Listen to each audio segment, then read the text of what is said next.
have to have sector opinions, Lisa, quite frankly. I'd be neutral every sector, and I'd just pick stocks. So you want to play themes within particular areas, like, for instance, in financials, it's clearly scale. You want to buy scalable assets, so therefore money center banks, asset managers, brokers.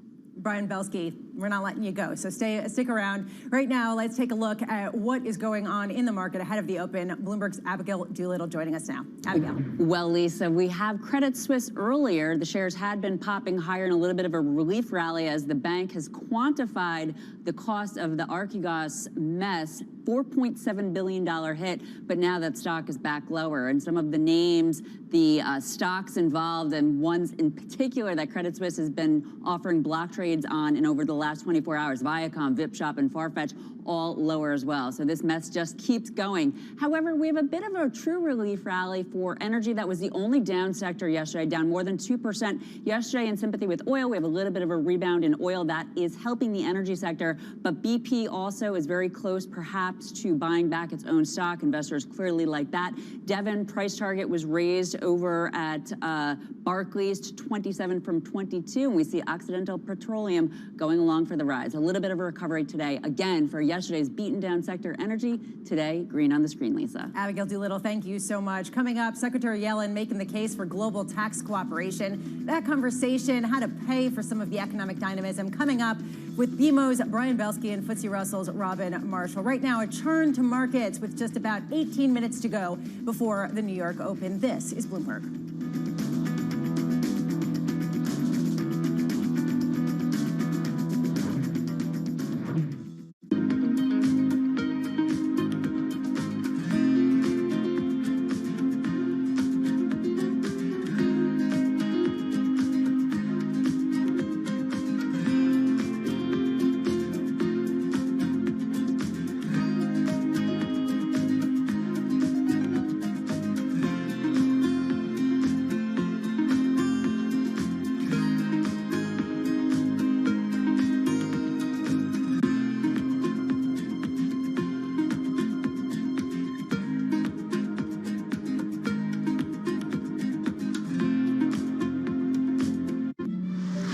Minority myth wasn't something that was fabricated by the Asian Americans. It was created as a tool to alienate the Black and the Asian American communities, and it was incredibly successful. We know the racism didn't begin yesterday.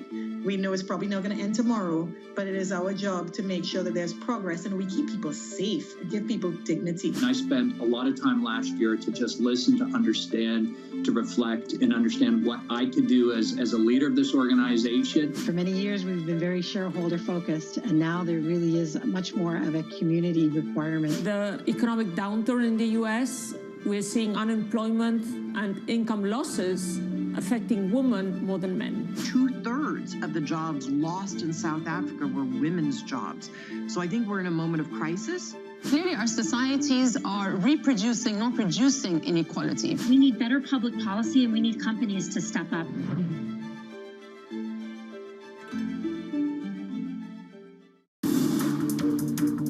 Every Friday with 30 minutes dedicated to fixed income, I'm Jonathan Ferro. This is Bloomberg Real Yield. Valuations, particularly, sort of the technology landscape, have gotten to some pretty extraordinary levels. So I think it's not a surprise. I don't think it's any indication of the beginning of the end, but I do think markets don't like uncertainty.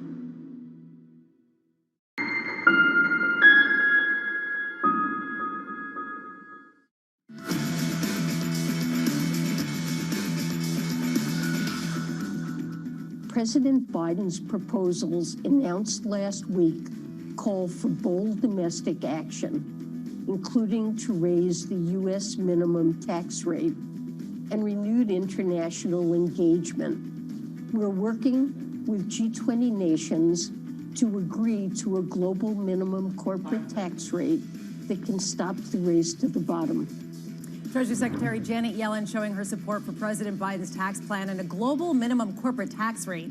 But the president's plan is running into opposition for some Democratic leaders. Senator Joe Manchin of West Virginia saying, quote, as the bill exists today, it needs to be changed. This bill will not be in the same form you've seen it introduced or see people talking about it. There are 6 or 7 other Democrats that feel strongly about this. We have to be competitive, and we are not going to throw caution to the wind. Bloomberg Chief Washington correspondent Kevin Cirilli joining us now with more. Kevin, what form is the bill taking now as even Democrats push back? Well, 2 points. First and foremost, the Senate parliamentarian handing Democrats and Senate Majority Leader Chuck Schumer a win within the last 24 hours, saying that they can do a third budget process in this calendar year, that President Biden would be able to move another type of legislative package through. But the second point, and this is important, and that Senator Manchin quote really plays into this, is that they have to pay for any type of increase in spending with offsets in taxes. And as a result of that, this is not filibuster reform. And so President Biden is going to need people like Senator Joe Manchin if he wants to pay for the $2.25 trillion stimulus infrastructure spending bill. Finally, I would note Democrats are floating a tax increase of their own. People like Senators Sherrod Brown, Ron Wyden, as well as Mark Warner, calling on raising the corporate tax rate as well as raising an increase in taxes. But as we know, Lisa, this is a very divisive issue, not just for Republicans and Democrats, but for centrist Democrats and more progressives as well. Lisa? Kevin Cirilli, thank you so much. How to pay for it is a key concern, both when it comes to the bonds that the U.S. is selling, as well as the taxes that people are proposing on Washington, as well as what the impact would be on some of these companies. Joining us now, Robin Marshall of FTSE Russell, and still with us, Brian Belsky of BMO. Let's start with you, Robin, this idea of paying for it. Is it being adequately priced into the cost of treasuries, to the yields that we're seeing, the idea that the U.S. is going to have to sell vastly more debt in order to make good on some of these fiscal plans?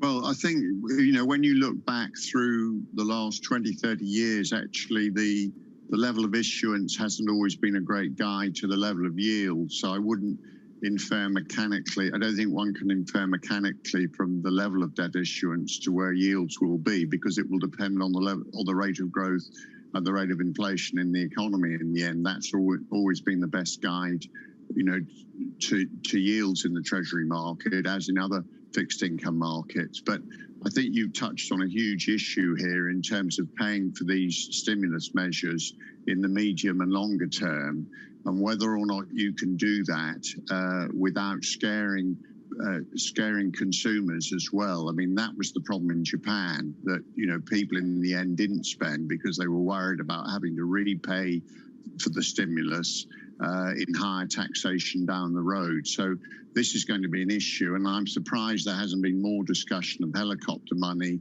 issuing COVID bonds, where, you know, doing it like that, the government opening an account at the central bank simply financing it through printing money, because in the end, there is the danger of scaring consumers and constraining growth in the medium term. Robin, is what you're saying here, the plan that we're hearing out of the Biden administration isn't bold enough, and that frankly, there is plenty of appetite globally to go ahead to buy bonds, to support borrowing costs where they are in the United States, even with more aggressive financing, more aggressive spending plans? Yeah, I think, you know, as I mentioned earlier, we've generally underestimated the scale of debt issuance that governments can undertake without yields, without yields backing up. And people have tended to assume yields would go through the roof. They did after the GFC. They never did. Similarly, here, there's been a lot of fear about the cost of paying for this with yields backing up. So I think the level of demand, there won't be a problem in selling the bonds. The difficulty for me is more on the deflationary side, if you look at this, that actually as the amount of debt issuance increases, it's more difficult to sustain demand growth and GDP growth in the economy as the level of debt expands. The dead weight burden on the economy becomes more significant, and that's been the problem. If you look back since the GFCs, the Fed could only raise rates to about 2.5% without the economy slowing. quite sharply in 2018-19. And remember, growth was slowing quite sharply when we came into COVID. Yeah. Well, and this sort of dovetails into the other side of the equation, Brian. And aside from this idea here of helicopter money or just printing money, there's a question of taxing companies more aggressively. Do you think that people are overstating how much that could potentially decrease the earnings or decrease the power behind some of these corporations and their investments? Or do you think this really would be something that would slow growth materially? It's a great question, and it's interesting. If you go back and look at history and how corporate tax rates change in particular and what happens with the stock market, I think some of those fears are a bit misguided, just like there's been misguided with respect to increasing rates on the interest rate side. Remember, interest rates go up for a reason because things are improving in the economy, and from lower levels, obviously, that's good.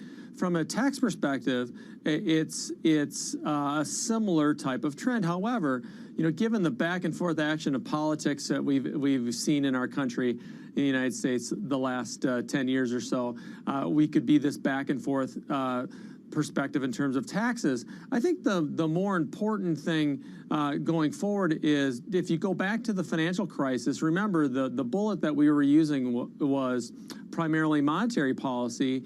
And the window was open in terms of quantitative easing for a lot longer than most people think, until 2014. I think this time around, you've seen much more aggressive response in terms of the fiscal side, and it's pretty clear that Ms. Yellen is going to continue on that side. But I think the one thing you have to understand in terms of the perspective of the economic recovery, we're exactly right. The growth rates are going to slow down because of the debt overhang, and this notion of helicopter money probably is not being spoken about enough.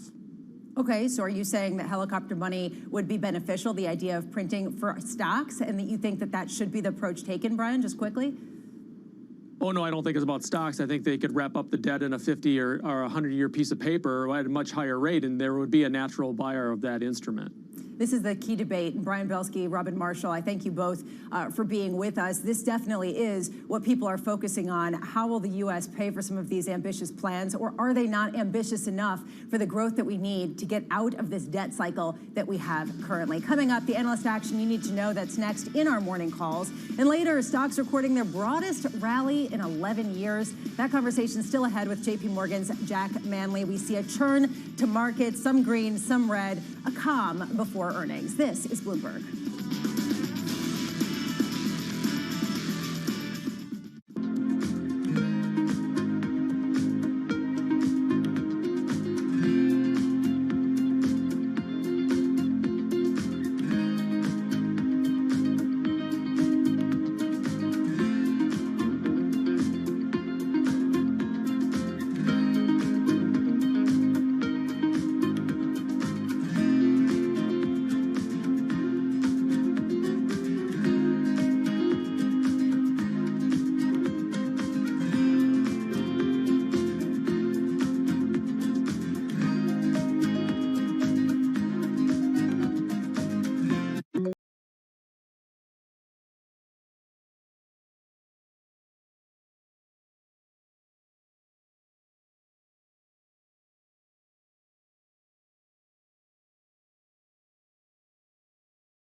This is Countdown to the Open. I'm Lisa Abramowitz in for Jonathan Farrow. Time now for our morning calls. A look at some of the analyst recommendations on Wall Street this morning. First up, Goldman Sachs downgrading Chevron to neutral with a $113 price target. The analyst expecting other energy producers to outperform, with Chevron trading at a premium to its peers. Next up, Argus upgrading Wynn Resorts to a buy with a $160 price target. The analyst forecasting rapid recoveries in key gaming locations like Las Vegas and Macau. And finally, Morgan Stanley upgrading United Airlines to equal weight with a $65 price target. The analyst seeing further upside for the airlines with a clear path to reopening ahead. Coming up, the growing disconnect between fundamentals and the rally. That conversation coming up next with JP Morgan's Jack Manley. We are seeing the consistency of a bull market here, even though we've got a turn to markets. S&P near all-time highs, and we see the NASDAQ kind of turning around there, basically flat on the day. European stocks at record highs. We haven't been emphasizing this enough as the Eurozone comes out with an expectation that they will have enough vaccines for 55% of the entire population in the region by the end of June. Meanwhile, a turn to yields here as we reassess the rate increases that we've already had in the U.S. Treasury, 1.68%. This is Bloomberg.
Madame Lagarde, has the balance of risk actually shifted since the last policy meeting? Well, our balance of risk is still tilted to the downside in the short term, but it is much more balanced in the medium term. What are markets exactly playing at the moment? They seem to be continuing testing central banks. They can test us as much as they want. We have a mandate, we have an aim. We're going to be riveted to that, and we're going to do what is required. Mercedes-Benz is on a path towards CO2 neutral mobility. So we have flicked the switch there, and really we're going to step by step electrify everything. And what does that mean? Combustion engines get electrified. This is a market that over the past few weeks has made it clear it wants to go higher. It got a little spooked by the idea that geopolitical tensions are rising.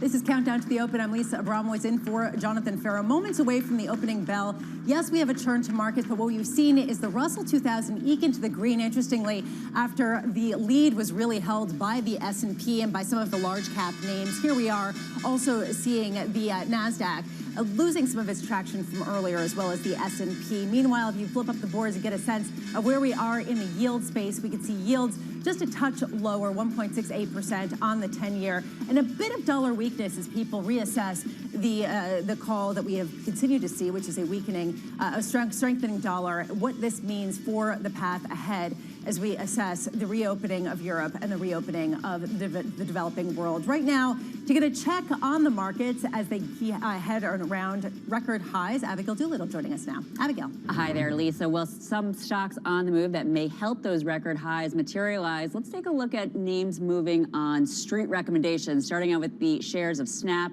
trading higher. This as really popping higher at this point, even more so than in the pre-market. Atlantic Equities has raised their rating to an overweight on Stitch Fix. Evercore ISI initiates with an outperform and a $78 price target, signaling the potential for more than 50% upside. They also initiated on Airbnb with an outperform. Investors a little bit less impressed there. And then finally, Devon Energy, which we looked at before. Northland has raised its price target to 27 from 22. And of course, last week, JP Morgan added to their focus list. And oil is popping, so you have that helping Devon as well. As for one sector not doing quite as well, or at least the last time I looked, the banks, because of course we have yields slightly lower, so mixed action at this point. Citigroup down a little bit, Bank of America down, Goldman Sachs, the outlier, trading slightly higher, but it'll be interesting to watch this because we of course have had this move into technology and out of banks. And then finally, Lisa, we've also had this reopening trade going on, and where it remains strong, Norwegian Cruise Lines up 0.9%. This of course is they're saying that they will be sailing in Europe and the Caribbean come July 25th. Thank you so much, Abigail. Meanwhile, everyone playing a part in the record-setting rally.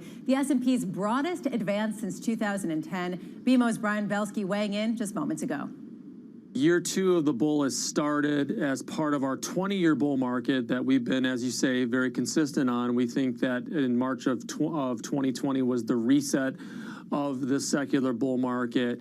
And given the fact that stocks lead earnings, which lead the economy, that formula is following suit with respect to what happens in investing in general, but especially in the United States. We have the best companies in the world, and we have been able to adapt and improvise a lot faster than other countries.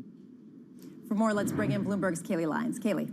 Well, Lisa, up until recently, the story of 2021 has really been quite consistent, and that is that Treasury yields are moving higher off better growth and inflation expectations, therefore buy value, sell growth. But recently, we've seen a steadying out in Treasury yields around this 1.7% level, and upside surprises on economic data haven't pushed yields up further. So the equity market is taking that as a cue to buy everything. As our colleague John Authers wrote in his column out on the Bloomberg today, growth without having to pay for it with higher rates is nirvana for stocks. The S&P 500, Dow Transport, and SOX indices all hitting record highs yesterday. Those transport and semi stocks each up the better part of 20% on the year so far. And when you break things down and look at things on an industry group basis within the S&P 500, 10 of 24 of those groups hit those all-time highs on Monday. Each of those, even the worst performing in the last year, which is software and services, is still up 50% over that time period. And the list includes everything from insurance to retail to materials. And you can see those transports and semis at the top there, each rallying about 80%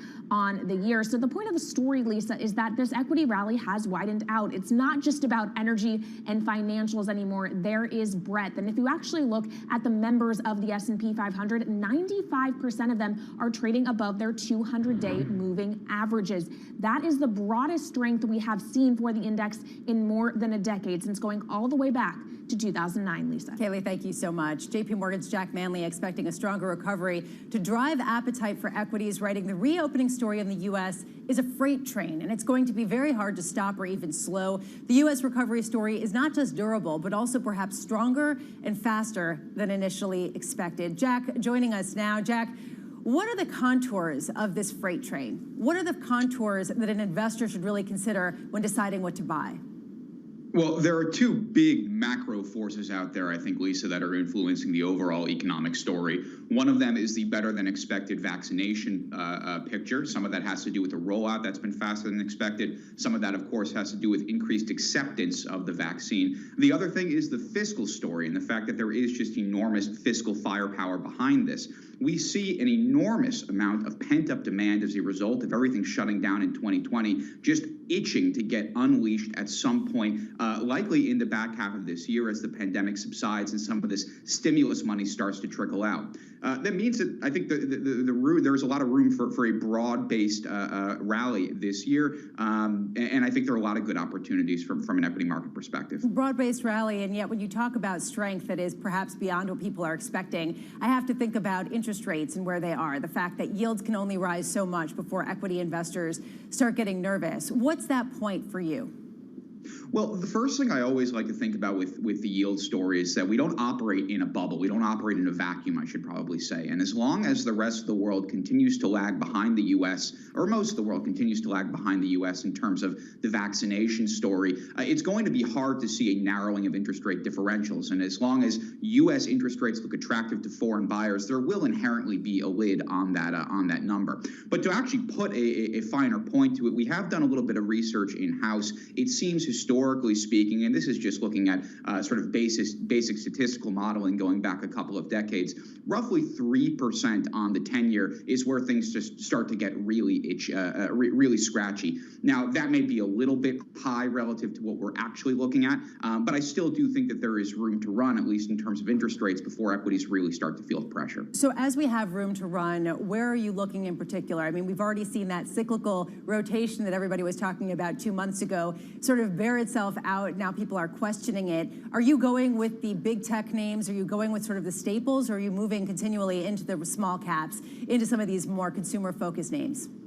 You know, I think there's more room for this rotation to continue. I think it's got a lot of durability behind it. And what I think is hard to sometimes imagine is just how bad things were last year. You know, we're beyond it at this point, and so it's easy to forget. But when you look at just how poorly energy names did last year, financials, banks, cruise lines, airlines, these sorts of things, yes, they've come a long way. They're still pretty much depressed relative to where they were at the end of 2019. So there is more room to run from that perspective. I don't think it's been tapped out. But as always, Lisa, we continue to believe that the long-term secular story is going to be driven by growthier parts of the market. I don't think anybody can make an honest argument that technology is not going to be more important a decade from now than it is at the moment. And so from an investment perspective, yes, there are some shorter-term value or cyclical opportunities, but that longer-term portfolio growth is coming from tech and healthcare, things like that. Do you think that traders right now are setting their bar too low when it comes to earnings expectations and corporate forecasts?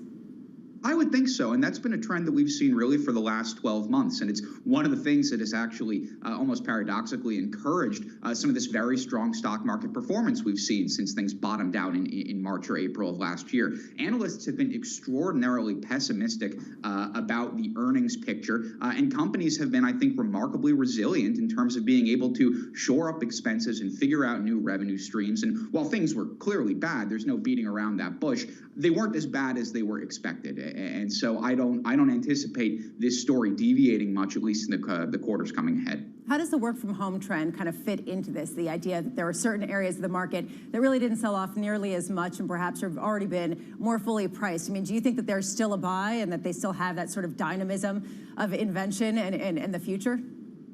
Well, if we had been looking at this story 6 months ago when we didn't have as much fiscal firepower, where we weren't sure what was going on with the virus or the vaccine, I would have told you that this work from home story probably had very strong legs until at least the back half of this year, because it felt like the pandemic was going to stick around for a while. That story has clearly changed a little bit, and I think that the working from home picture is going to start to get a little bit muddy as we move into the second quarter. I think more and more people are going back to the office. Now, at face value, that would suggest that perhaps technology stocks will underperform, and while that could be the case for the next several months, I do still think that over that long-term story, those tech names which disproportionately benefited from working from home will continue to be agile, nimble, will continue to be innovative, will continue to be that driver of earnings growth moving forward. Jack Manley, you're sticking with us. We're going to talk about market risks coming up, as well as the picture for financials. Right now, let's head back to the markets desk where Abigail Doolittle has another look at some stocks on the move. Abigail. Hi there, Lisa. Well, not so long from now, earnings season for the first quarter will be starting, and Illumina, the gene sequencing company, they actually pre-announced the upside, so this stock is having its best day in nearly 2 months. Very, very strong strong here as they pre-announced again to the upside. Massive revenue beat, that's what one analyst is saying. And COVID-19 surveillance, certainly a part of that strength along with their core business. As for those big tech names, which are seeing a little bit of new interest right now, Apple flipping between gains and losses right now, slightly higher. Tesla yesterday sharply higher on that big delivery beat. Today taking a little bit of a pause, but take a look at Applied Materials. Deutsche Bank has raised their price target ahead of the company's analyst day. And then Netflix, Lisa, this is really testimony to this interest in these growth names once again up for a fourth day, the first time we've seen that since November of last year. Abigail, thank you so much. Coming up, the Archegos fallout wreaking havoc on Credit Suisse, with the bank seeing a multi-billion-dollar hit and an executive purge. That conversation coming up next with JP Morgan's Jack Manley and Ingrid Diod of Neuberger Berman. This, of course, goes further into risk-seeking in a low-era environment. We are seeing that low-rate environment continue today in the bond market, with stocks hovering near record highs. This is Bloomberg.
Generation's biggest problem. Climate change is happening. And the world's most innovative solutions. Transport, industry, buildings, electricity, all of those things. Everything you need to know about our changing environment. The politics of global warming. We can and we will deal with climate change. In the fight against climate change, Bloomberg Green has you covered.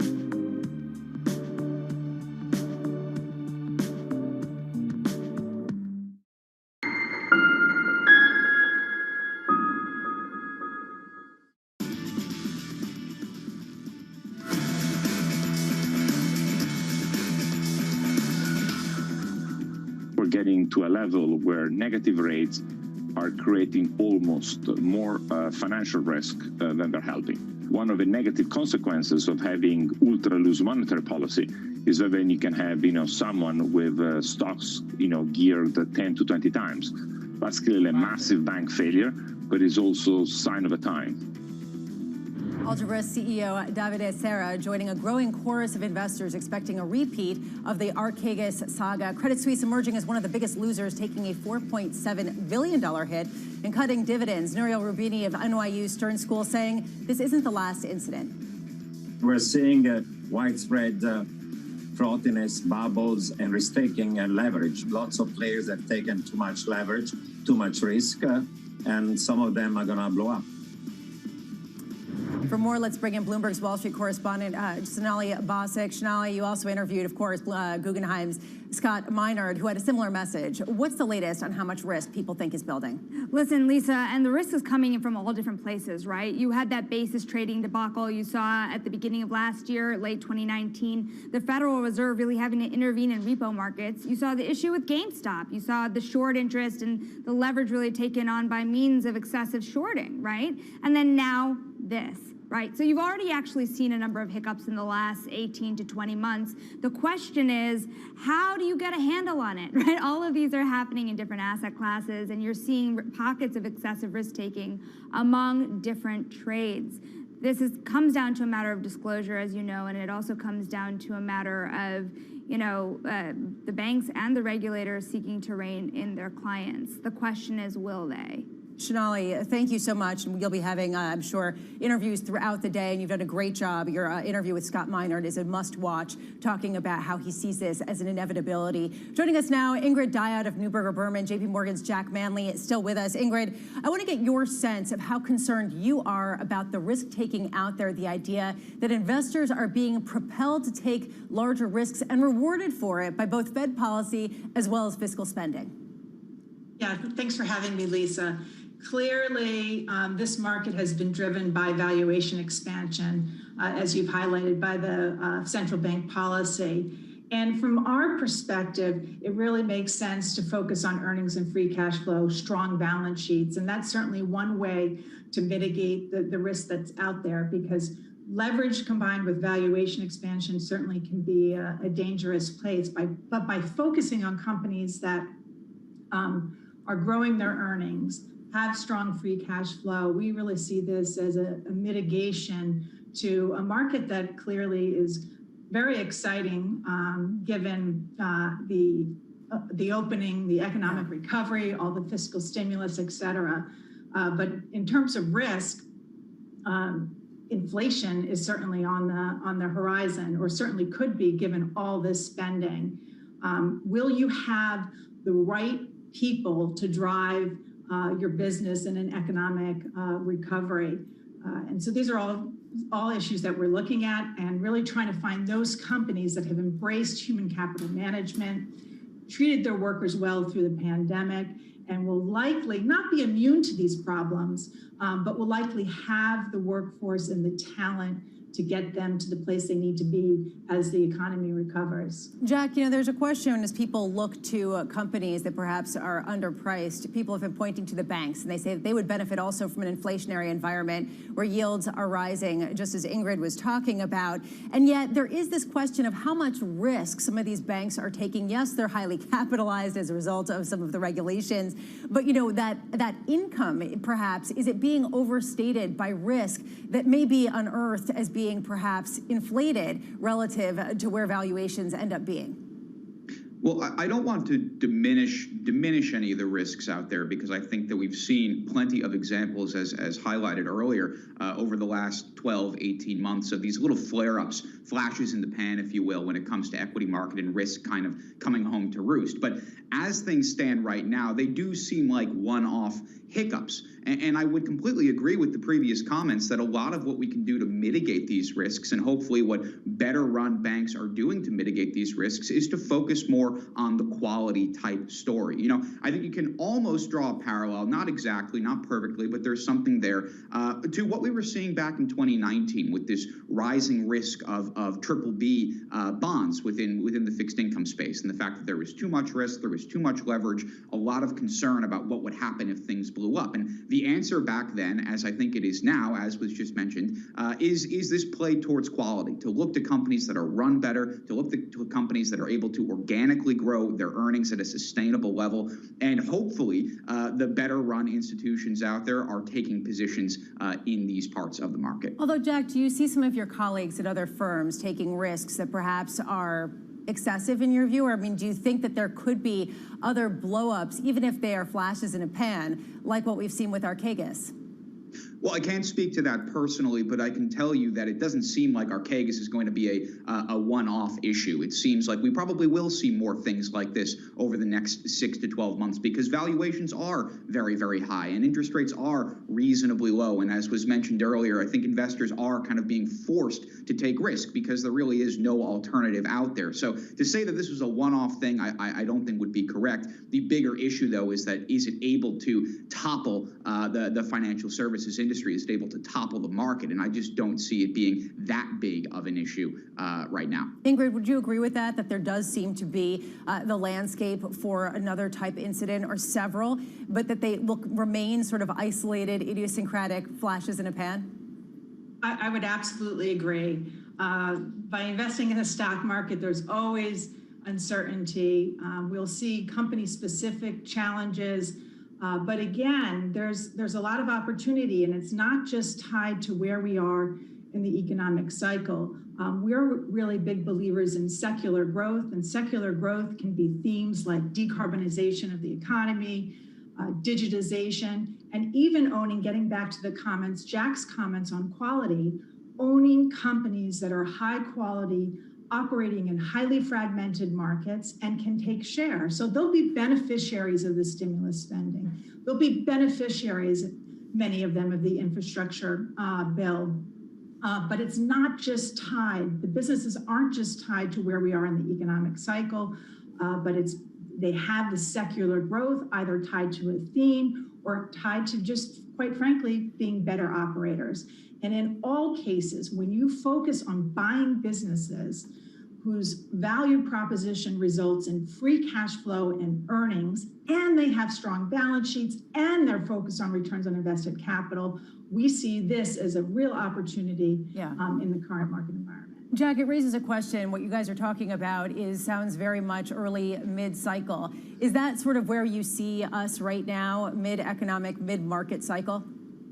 Yeah, I wouldn't say that we're necessarily early cycle like some other folks out there may be saying, because when we think about the reset that happened last year, the recession that happened last year, very much an event-driven issue, not something that was necessarily structural, not something that was necessarily cyclical.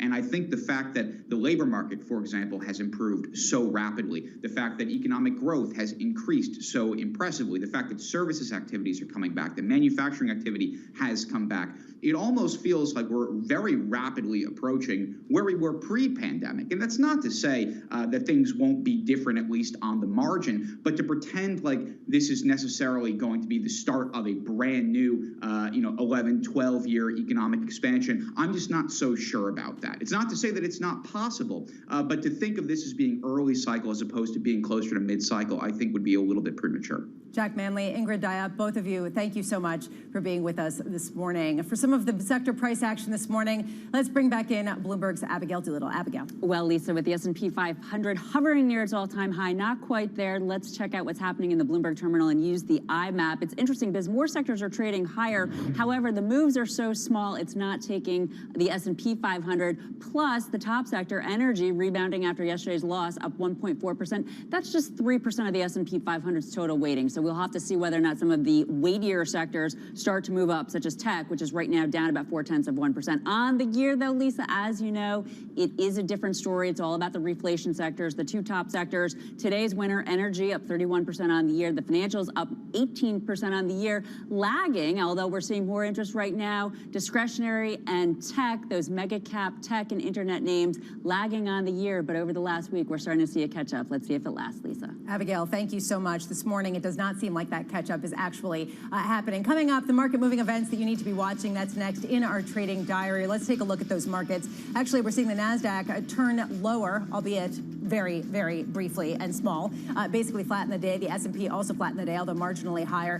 FTSE, this is interesting. Over in Europe, you're seeing record highs on equities as people bring forward some of their expectations for the vaccination schedule. Meanwhile, in the bond market, pretty sleepy day, 1.68% on the 10-year. A bit of dollar weakness, and we're seeing that across the board in G10 as well as emerging markets. Crude getting a bit of a bid, 60.23. This is Bloomberg.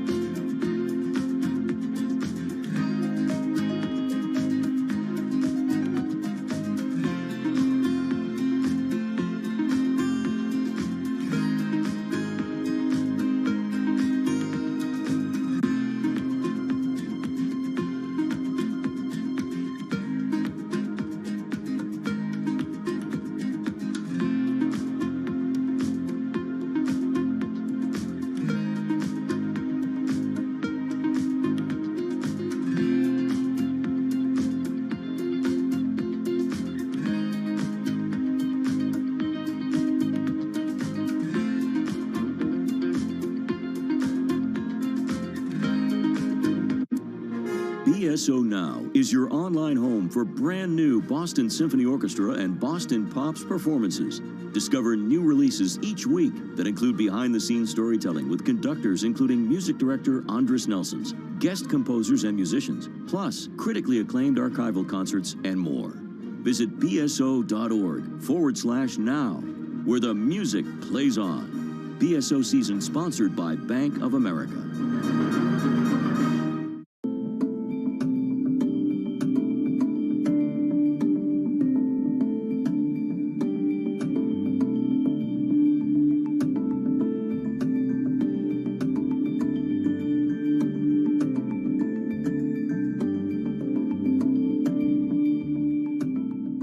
BSO Now is your online home for weekly Boston Symphony Orchestra and Boston Pops performances. See new concerts that go behind the scenes, plus acclaimed archival concerts. Visit bso.org/now, where the music plays on. BSO season sponsor, Bank of America.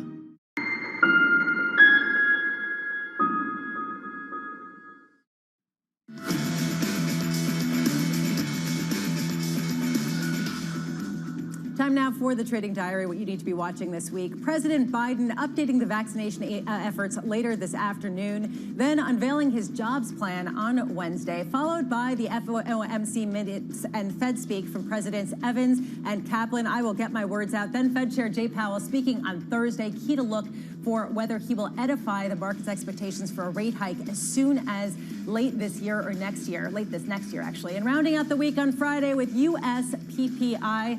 This was the countdown to the open. We are taking a look at markets which have been kind of range bound, pretty much a little bit of green, a little bit of red, assessing things ahead of earnings. This is Bloomberg.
Asia is absolutely core to our business. It's almost 20% of our franchise revenues globally, which is significantly more than most of our global peers who are more in the mid-teens. We want to invest, grow in China, but also we are also investing in the rest of Asia as well. Our top line growth for the region has been close to 24% last year, almost 20% of the group's revenue as a percentage of the revenue of the group. So, and this is where the group is counting on the growth. We see company after company, these are corporates committing to net zero. So pretty much across the board, there is an enthusiasm for putting capital to work to try to get us to a better carbon future. Credit Suisse has a fantastic brand name in Asia. We have obviously strong positions in Singapore and Hong Kong as our two main hubs, but across the region.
Months after Hurricane Maria, Puerto Rico is still in peril.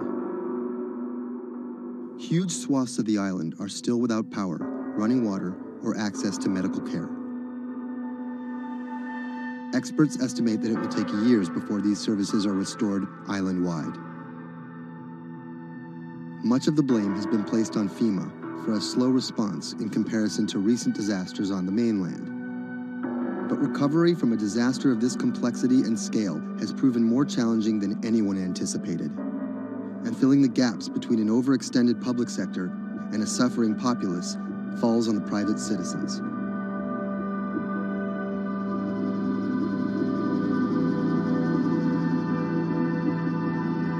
Robert Anderson is a Puerto Rico resident of 4 years. The eye of the storm came in south of El Yunque, swept up towards San Juan and out to Arecibo. Everything on the right-hand side is what we call the dirty side of the storm. This isn't his first time in a disaster zone. With a military and telecom background, Anderson worked on repairing damaged cell phone towers in New Orleans after Hurricane Katrina.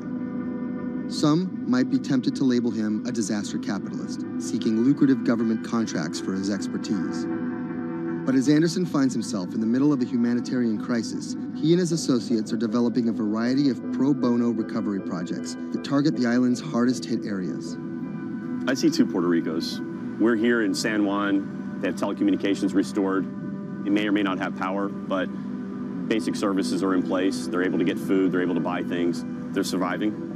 And when you look outside of the San Juan area, you can go 15 minutes from here and find areas that are devastated. I'm working on the devastated side. Today, he's put together a boots-on-the-ground mission to provide medical care to some of the island's most isolated and vulnerable residents. Steve Berenbaum is one of Anderson's business associates. He offered an extra car and a set of hands. So we received an initial report from a nurse that was out in the area. We're headed to the northeast region of Utuado for some people that are in need of urgent medical assistance. Dr. Sally Priester is a physician from San Juan. She filled a van with medical supplies at her own expense and brought along a team of nurses. Google Maps estimated our first destination to be a 90-minute drive. But it didn't account for obstacles like this.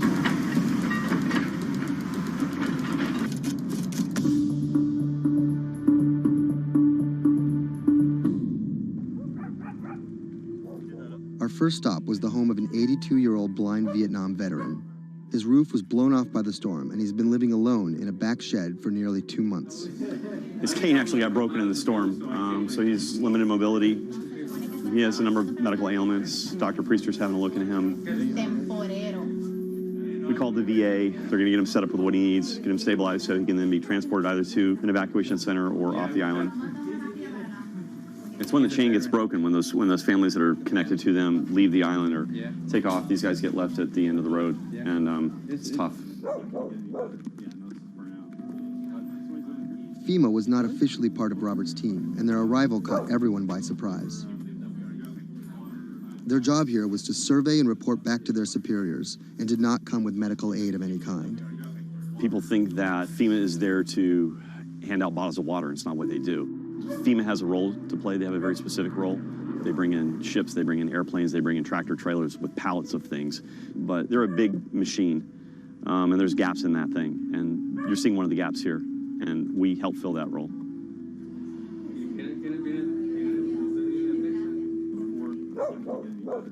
These guys are in a bad situation before, and now they're struggling for real basic things. One of the risks that you run is people going from fear to hopelessness. Those are the folks that we're trying to reach. And how are they reached? How are they even found? Word of mouth, mostly.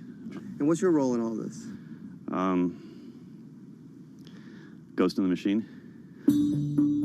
I'm lucky enough to be able to communicate with folks in FEMA, the state of Puerto Rico. For a ghost, Robert makes his presence well known.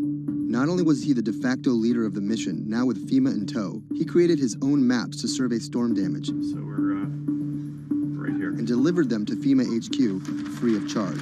I have pretty good reach. Perhaps that's how he managed to earn himself a coveted FEMA badge without actually working for them. And it's these relationships that allow him to operate more efficiently than an NGO or a government agency. We're able to resolve problems at a different level. Our next stop was on a mountaintop, a family of 11 struggling to care for their special needs brother in what was left of their house. Probably we are the first health team to come and visit this family. Muy bien, todo muy bien. The patient has Down syndrome. He is all day in bed. The difficulty with this is the patient cannot be alone. The most important thing is that you need to take care of the chronic disease besides disability, because they have been not going to a doctor, and no doctor has come in here yet. So we need a refill of this medication. After maybe 54 days, it's not getting better. And the only way that you can be able to see that is coming to the ground, drive, and see the people and talk to the people. You can see San Juan from here, but you can't get there. It's like the Emerald City.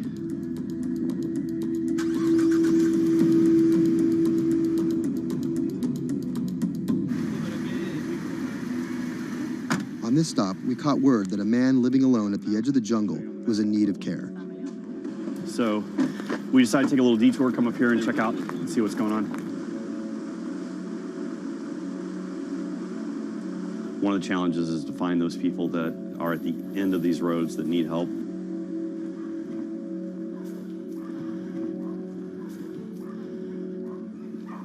¿Pero por qué estás solo? ¿Por qué estás por acá? I'm asking about why he's alone right here. He said things of life happens. Yeah, I'm here by myself. So ¿dónde vive acá? En la parte de...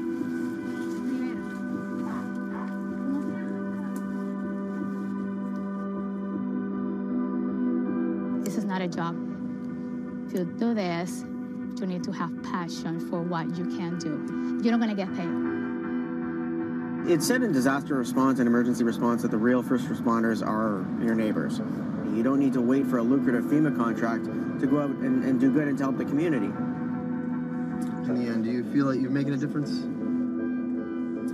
Lives you touch and people that you can affect. I don't really think about it in those terms. But why do you do it? It helps me sleep at night. I think it's as much for the people that are going out to help and do things as it is for the people that you affect. Whether out of altruism, or the lure of a paid gig, or some mixture of the two, Anderson hopes to stay here to help shape Puerto Rico's future. Puerto Rico's essentially been a colony for 400 years. It was treated poorly by the Spanish. It was not treated well by the United States when they first got here. Puerto Rico can continue in the way that it's always been, or Puerto Rico can rebuild itself like nothing that's ever been. And we have to do everything we can to make that real. That's the bottom line.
When I met him first online, I found him to be really sweet.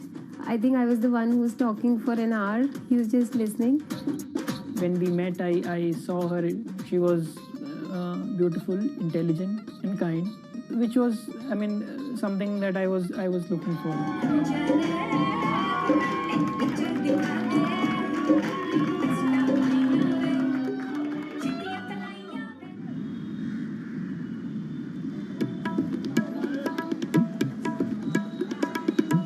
Anshu and Sumit are one of about 12 million couples that get married in India every year.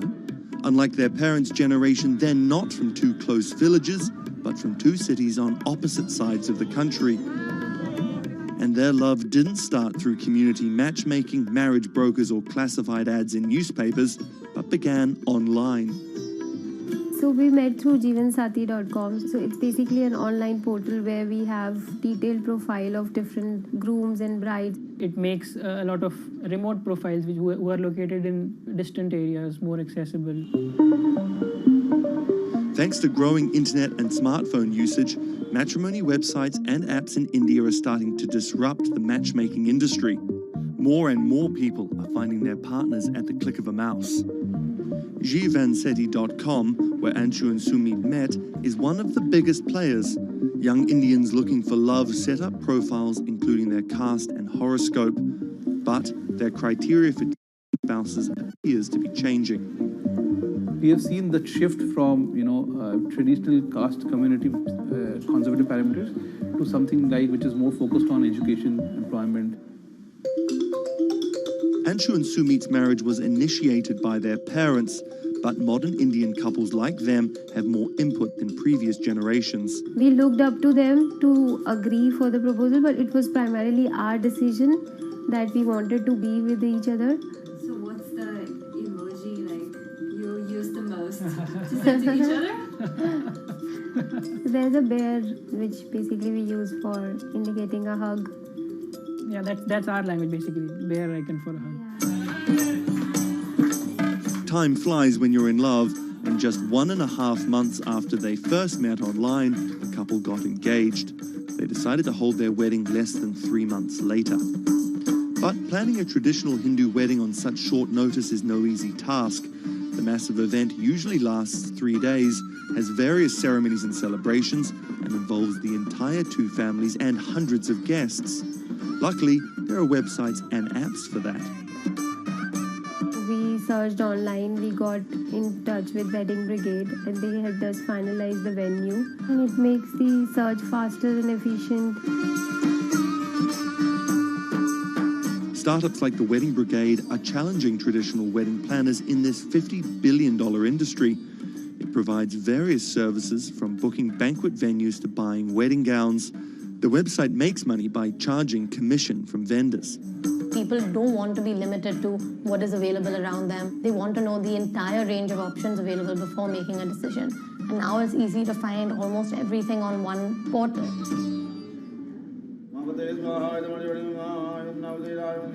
Anshu and Sumit are officially married in a ritual that has gone on for thousands of years, but their love started in a very new way. Technologies might be changing the way couples meet, date, and get married in India, but they're definitely not changing everything. The technology was only the first level help that we could get to find each other. Everything else was like very humanly and emotions and feelings based.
Massachusetts Senator Elizabeth Warren has become a symbol of everything the Republican Party stands against. Everyone gets a right to basic health care. We need strong oversight of these banks. A legal scholar and a consumer advocate turned politician, Warren has branded herself as a champion of the working class and made a career out of standing up to big business. While rumors of a 2020 presidency bid remain just that, I'm not running for president. her Senate seat is up for re-election in 2018, and Republicans are already pumping millions into super PACs to defeat her. This is the story of how a law professor and politician came to be seen as the biggest threat to Republican values and the greatest hope for progressive America. Elizabeth Warren was born Elizabeth Ann Herron, the youngest of 3 siblings, on June 22, 1949 in Oklahoma City to middle-class parents. After waiting tables to help her family pay the bills, Warren became a star on the high school debate team. She landed a scholarship to George Washington University at the age of 16, but 2 years later dropped out to marry her high school sweetheart, Jim Warren. By 1980, Warren was a mother of 2, divorced and remarried, had earned a bachelor's degree from the University of Houston, a juris degree from Rutgers, and practicing law in New Jersey. Warren then went on to become an influential law professor, teaching, lecturing, and publishing highly cited work on bankruptcy and commercial law at 7 universities around the country, eventually settling at Harvard Law School. But Warren wasn't always a liberal lion. Elizabeth Warren used to be a Republican, actually. That's Stephen Dennis. I'm a Senate reporter for Bloomberg. Around the time that Elizabeth Warren switched parties, she became a fierce opponent of a Republican drive to make it much harder to file for bankruptcy. She fought that for a decade. It ended up passing anyways. While her efforts ultimately failed, her warning calls were heard in 2008.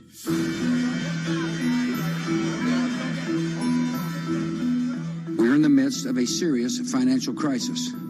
Our entire economy is in danger, and without immediate action by Congress, America could slip into a financial panic, and a distressing scenario would unfold.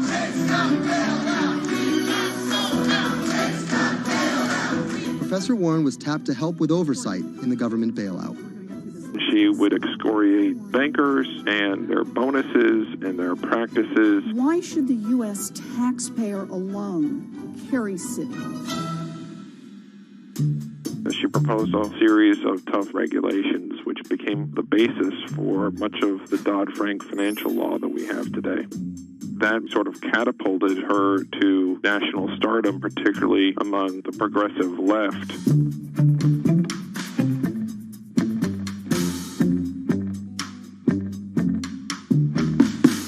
Encouraged by her newfound notoriety, Warren declared her bid for the U.S. Senate on September 14, 2011. During the race, her opponent Scott Brown tried to derail Warren by accusing her of falsely claiming Native American heritage, a controversy that earned her the nickname Pocahontas. Nevertheless, she was victorious and won the Senate seat by a comfortable margin. She used her new tenure to challenge everyone, from banking regulators and Treasury officials to members of Wall Street and Congress. I'm really concerned that too big to fail has become too big for trial. We need tough new laws to hold corporate executives personally accountable. No one should be above the law. She called for Wells Fargo CEO John Stump to resign for fraud, introduced the Bank on Student Loans Fairness Act, and reintroduced the 21st Century Glass-Steagall Act. In 2016, after staying silent during the Democratic primary battle, Warren finally endorsed Hillary Clinton and had some harsh words for candidate Trump. Donald Trump is a loud, nasty, thin-skinned fraud who has never risked anything for anyone, and that is just one of the many reasons he will never be president of the United States. But she was wrong. The forgotten men and women of our country will be forgotten no longer. Warren wasted no time resisting Trump's agenda. Have you ever managed or overseen a $1 trillion loan program? I have not. How about a $1 billion loan program? I have not. Okay. In the Donald Trump era, Elizabeth Warren has been playing defense and trying to prevent Donald Trump and his cabinet appointees from rolling back protections that she helped enact. Warren actually found herself rebuked by Mitch McConnell for reading a letter by Coretta Scott King about Jeff Sessions' record on racism during his confirmation. She was warned. She was given an explanation. Nevertheless, she persisted. That moment became something that's on T-shirts, bumper stickers, slogans, and that really galvanized a lot of support for her. It's been very hard for Republicans to get much of anything done this year, and that's at least in part to this resistance movement that Elizabeth Warren has helped champion. We are here to fight back. Enough of Elizabeth Warren. Like you, millions of dollars are being funneled to defeat Warren in the midterm elections in 2018. But it's the rumors of a 2020 presidential bid that has further prompted powerful donors to fund her opposition, often using the same playbook of constant and ruthless ad campaigns that many believe helped Trump win in 2016. It's anyone's guess if she will endure what Hillary could not. You know, the question for Elizabeth Warren is whether she can go from being a liberal firebrand to somebody who can regularly get 60 votes for initiatives in the Senate and 218 in the House and drive an agenda, and whether she can bring together coalitions for political victories. That's the challenge, and we'll see what happens.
Sadiq Khan, the mayor of London, has made some powerful opponents. He doesn't know me, never met me, doesn't know what I'm all about. I think they're very rude statements, and frankly, tell him I will remember those statements. My message to Donald Trump and his team is that, your views of Islam are ignorant.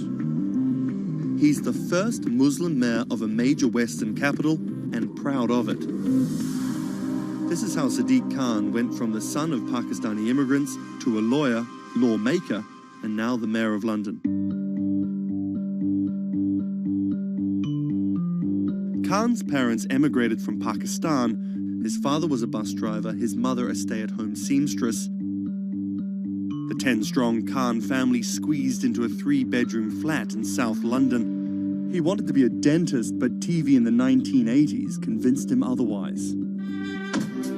Objection! LA law, with its swagger and ill-fitting suits, caught Khan's eye. He graduated in 1991 with a degree in law from North London University and joined a human rights firm.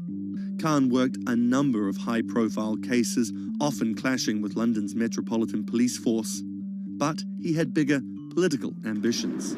This is what being a new MP is like, squatting on a bench in the absence of an office, dealing with letters from constituents. Reports are just coming in of an explosion here in London. Sometimes just explosions, and then it was just smoke everywhere. Everyone's just asking what's happened. Only 2 months after Khan entered the Commons as a Member of Parliament, London was attacked by Islamist extremists. That day will stay with me for the rest of my life. He spoke out against the attacks both as a London MP and as a Muslim. He has been very clear about his opposition to violence, opposition to terrorism, and has set out to make the case for a more open and peaceful Islam. That's Thomas Penny, one of Bloomberg's Westminster correspondents. Here is a man who is a Muslim, and he is standing up and being open and straightforward and being clear that the problem here is not Islam, but it's Islamic extremism. In 2015, a decade after the attacks, Khan ran for mayor of London, and his faith was back in the headlines. His opponent, Zach Goldsmith, trying to link Khan to radical Islam. The debate got again personal and nasty. The Goldsmith camp has called Khan extreme and accused him of associating with, quote, those who seek to do our police and capital harm. It's a pattern of behaviour. Even the former Prime Minister David Cameron repeated the allegations. He shared a platform with Sajil Shahid, the man who trained the ringleader of the 7/7 attacks and accused the United States of bringing 9/11 on themselves. But the smears didn't stick. Zach Goldsmith ran a very negative campaign that was based on what people knew was a lie. This election was not without controversy. And I'm so proud that London has today chosen hope over fear and unity over division. After taking the mayor's office with a comfortable majority, Khan has brought a business-like efficiency to the role, scrapping expensive vanity projects like the Garden Bridge and the new Routemaster buses, which cost £350,000 each.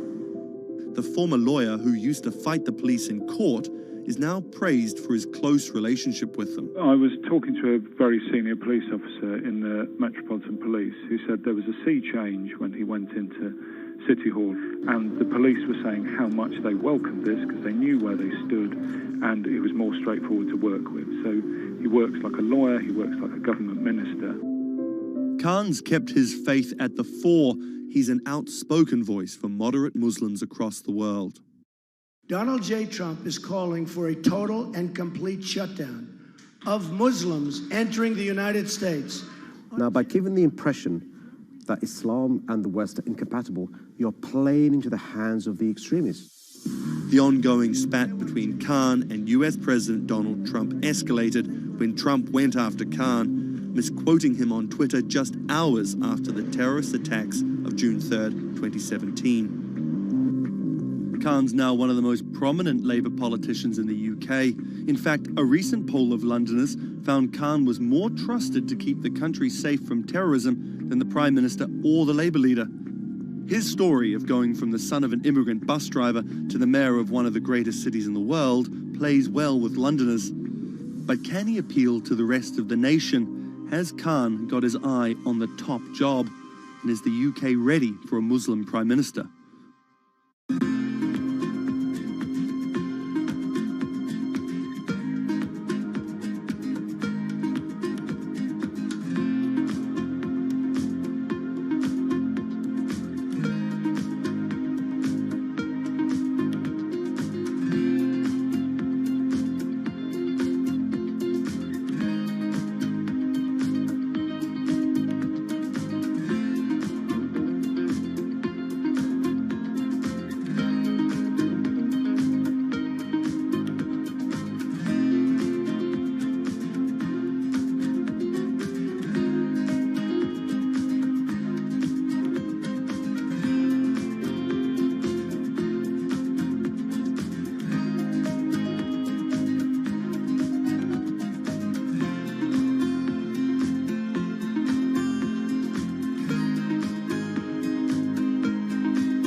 What does it take to change the world?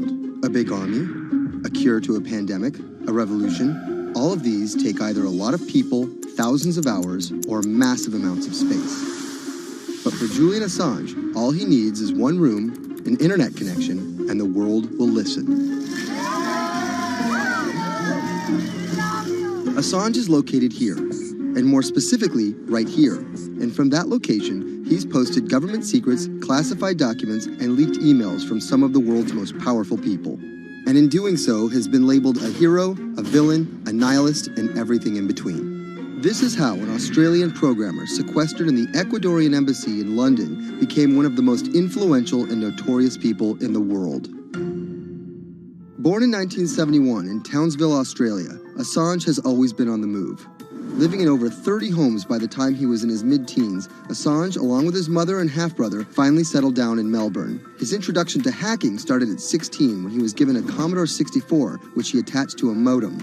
He attended the University of Melbourne, where he studied programming, physics, and mathematics. He never graduated, but that doesn't mean he didn't get an education. By 1991, Assange hacked into the Pentagon, U.S. Navy, and other branches of the U.S. government. In 1996, he was caught by the Australian Federal Police and charged with over 30 counts of hacking and computer-related crimes. He didn't get any jail time, but he was fined $2,100. I think the first taste of what would come later was the hacking that he did as a young programmer, and that really sort of foreshadowed a healthy skepticism of the use and abuse of technology by governments. That's Vernon Silver. I'm a reporter for Bloomberg's investigations team. Assange's youth as a hacker laid the foundation for him to start WikiLeaks in 2006. But what is WikiLeaks? It's a website that posts unfiltered, usually classified documents. What separates it from every other media outlet is that they have no editorial hierarchy. With a publication like the New York Times, information comes in, they take that information, package it, then disseminate it for the public to see. WikiLeaks, however, cuts out the middleman.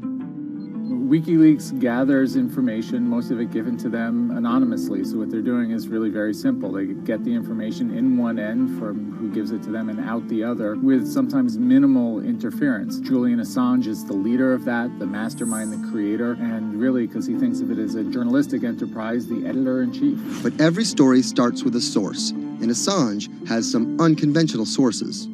Julian Assange does not hack as far as we know.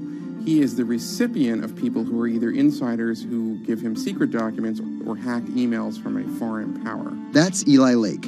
I am a columnist for Bloomberg. And there was no source bigger for Assange than Chelsea Manning. He used to be known as U.S. soldier Bradley Manning. In 2010, Manning provided Assange and WikiLeaks with hundreds of thousands of leaked government documents. WikiLeaks quietly began releasing the documents in February of 2010, then made big headlines in April by posting what is now known as the collateral murder video. Come on, fire! It was a vivid, graphic video. It changed the debate on the Iraq War, and importantly, it put WikiLeaks on the map when they put it online, and they couldn't be ignored at that point. And those leaks were just the beginning. They went on to post more than 90,000 leaked documents known as the Afghan war logs, 390,000 documents known as the Iraq war logs, and 250,000 private messages between diplomats called cables in what is now known as Cablegate. These leaks were met with very real ethical questions. The problem with publishing those cables was that a number of confidential sources for U.S. diplomats who faced real danger when their names were exposed. Then Secretary of State Hillary Clinton drove the point home that every country, including the United States, must be able to have candid conversations about the people and nations with whom they deal. Shortly after Cablegate, the Swedish government issued an arrest warrant for Assange on allegations of rape and molestation. He claimed the allegations were fabricated to get him extradited to the United States, a claim the U.S. government denied. Either way, Assange's next move was to seek refuge in the Ecuadorian embassy, which really was the beginning of the new chapter in his life and what we're dealing with now, which is him being stuck in London. What was supposed to be an office in an embassy is now Assange's self-imposed prison to this very day. But that doesn't mean he's slowed down. Since being trapped in the embassy, WikiLeaks has released files about Guantanamo Bay prisoners, Syrian political figures, and the draft to the Trans-Pacific Partnership. And then came the 2016 U.S. election. Thousands of leaked emails showed Democratic Party officials possibly plotting against Bernie Sanders in his race against Hillary Clinton. Over the course of 68 days, WikiLeaks released 20,000 confidential Democratic National Committee emails. In terms of the presidential race, if you look right here, when Assange released the first batch of emails, Trump actually takes his first lead against Clinton. I think we've had enough of the Clintons, in all fairness. Once WikiLeaks started exposing secrets of the Democratic Party, Julian Assange became a hero to many on the right. Public opinion kind of flip-flopped. WikiLeaks! From the emails, we now know Hillary Clinton's campaign manager makes risotto, and also how the DNC squashed Bernie Sanders' campaign. One thing we don't know is who gave Assange the stolen emails in the first place. Many leading Democrats say they suspect it was the Russians. They released an analysis from a private cybersecurity firm that had said it was the Russians. But Assange claims our source is not the Russian government, and it is not a state party. So this is where we stand today. The public still doesn't know who provided the emails to WikiLeaks. Meanwhile, Assange is still running WikiLeaks and still releasing documents. In March 2017, he started publishing documents from the CIA's Center for Cyber Intelligence called Vault 7. The CIA, the agency charged with finding and keeping our top secrets, can't keep its own secrets. As long as Assange has a connection to the world, no government secret will be too far from exposure. Julian Assange is still in the embassy. Maybe he'll leave, maybe he won't. Kind of regardless, his work has been done. He's changed the way people think about their governments, about their own secrets, about their own hackability, and really the world has changed because of him.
it debuted, the 4G wireless we have today allowed people for the first time to hit the road and explore unknown places with only a smartphone for directions. When 5G arrives, it could enable driverless cars to take us there as well. 5G stands for 5th generation mobile networks or wireless systems. It's insanely fast and can accommodate a lot more connected devices. But the reason it's being called revolutionary is because 5G will allow connected devices to speak to each other as well as people.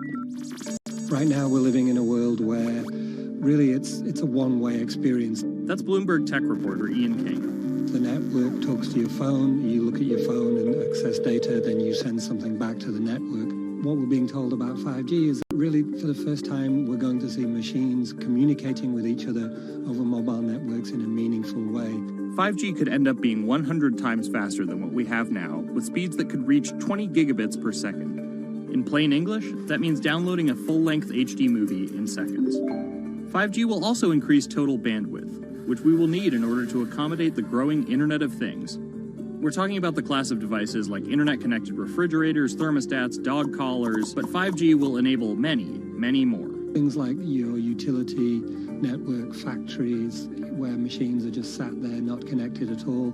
Suddenly they're all going to be connected. Suddenly we're going to be able to have real-time monitoring. Other things like cars, like utility poles, like your light, the light poles. But perhaps the biggest advance will be a huge reduction in communication lag time, known as latency. A network of driverless cars will need the speed of 5G to ping each other multiple times per second to avoid collisions.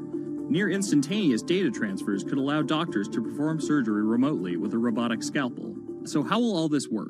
First, you need to improve network density. And that's just a fancy word for saying you put more towers out there. What we're being told is that's not actually the case with 5G. The idea is 5G will not only use the existing mobile spectrum, but also tap into higher frequencies called millimeter waves. Millimeter waves can carry more data, but only travel short distances. This may mean you'll see a lot more of these base stations around town. And the new towers may have as many as 100 antenna ports, compared to about a dozen on 4G cell towers. So when will we get 5G? Getting 5G ready is expected to cost providers $275 billion over 7 years in the US alone. Look for the first 5G service to pop up in big cities sometime in 2019.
People think of Vladimir Putin, they think of capital P, power.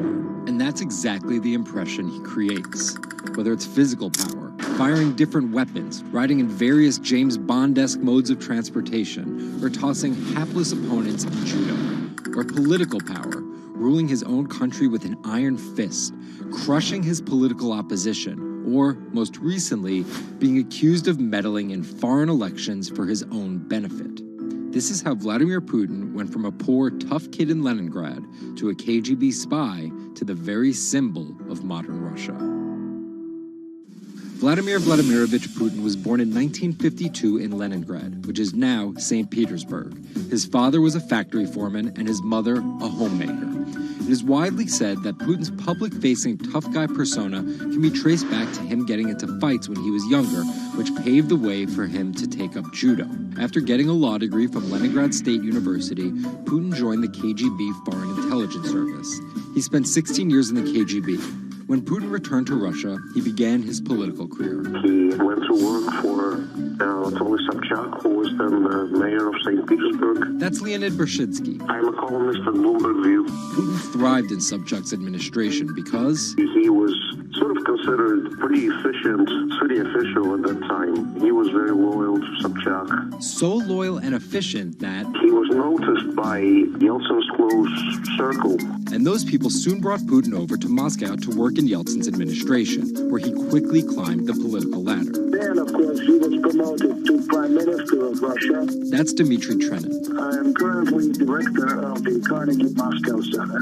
Around this time, Yeltsin and the people around him, the so-called family, decided that Putin would become Yeltsin's successor. And then this happened. The apartment bombings were carried out in 3 Russian cities, killing 293 people and injuring more than 1,000. Putin immediately accused Chechen separatists for the bombings and followed it up with action. He was credited with having a very successful military campaign against the terrorists. And it worked. After that, he became an heir apparent in the eyes of the Russian people. 3 months later, Yeltsin resigned. And on his way out, a famous exchange. He was getting into the car in the Kremlin, and the last words that he addressed to Putin before getting into his car was, "Take good care of Russia." So Putin took over as president, and 3 months after that, won his first election. But just because Putin won the presidency, that didn't mean he had all the power. This is Michael McFall. I was U.S. ambassador from 2012 to 2014. In the 1990s, there was a fire sale of all the things worth owning in Russia, and certain people, the oligarchs, did better than others in that fire sale, sometimes called privatization, and those people tended to be well connected with the Yeltsin regime, and they weren't Putin's friends. But they probably miscalculated, thinking that they could easily find a way to influence him. It became impossible almost from the start. And from that very moment, there was warfare between him and the oligarchs. That's when Putin gave the oligarchs a choice. Putin's way? Some of those people from the 90s managed to figure out a new way of dealing with Putin and have survived.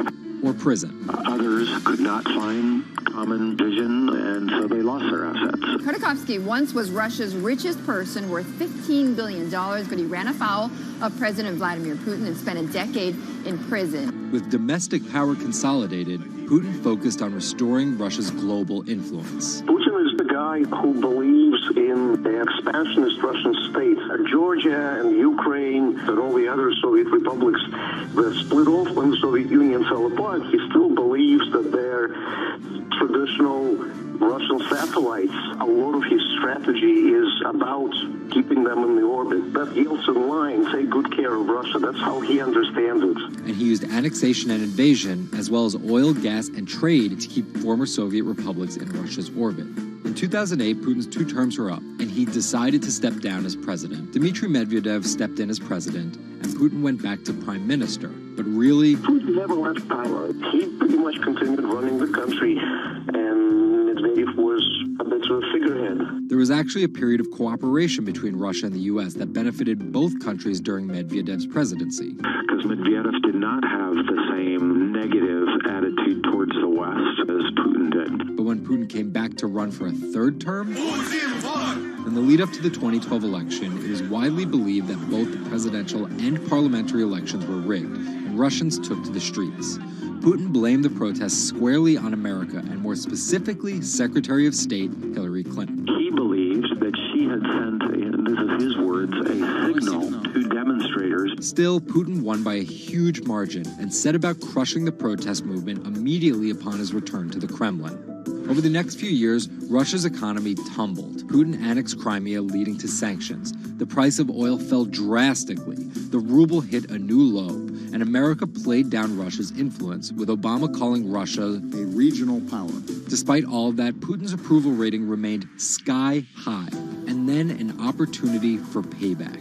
I think I'd get along very well with Vladimir Putin. In 2016, there was one candidate who called Vladimir Putin very smart. Trump exhibited tolerance towards Putin's actions annexing Crimea, and similar views on NATO and sanctions. Secretary Clinton didn't support any of those views. even though Putin denies any wrongdoing. U.S. elections. Yes. The U.S. has accused Russia of being behind the leaking of 20,000 Democratic National Committee emails, which many say helped Trump beat Hillary Clinton in the presidential election.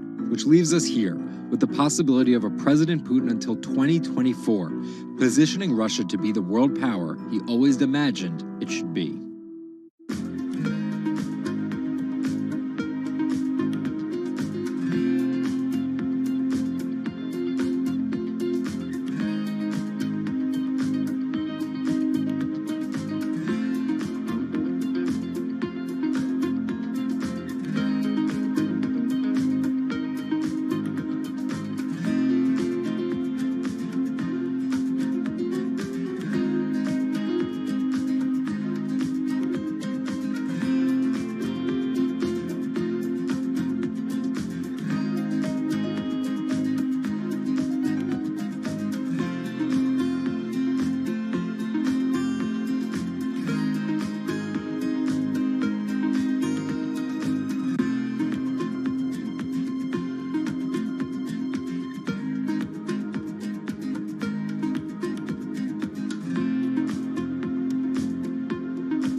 Jack Ma is Asia's richest man and most recognizable business tycoon. He's the chairman of Alibaba, China's e-commerce giant and one of the 10 largest companies in the world.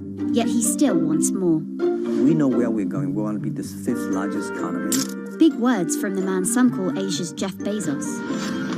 He's confident, he's charismatic, and he's definitely not the average CEO.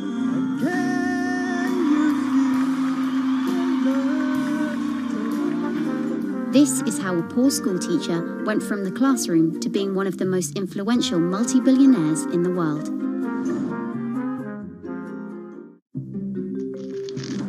Ma was born in China's southeastern city Hangzhou in 1964. His parents were traditional musician storytellers. As a teenager, he started to learn English from foreign tourists after China opened up in the late 1970s. And then for 9 years, Jack Ma hung around outside the Hangzhou Hotel, which is now called the Shangri-La. He would get up at 5 a.m. to talk to travelers. That's Bloomberg technology reporter Lulu Chen. And I cover China Internet for Bloomberg.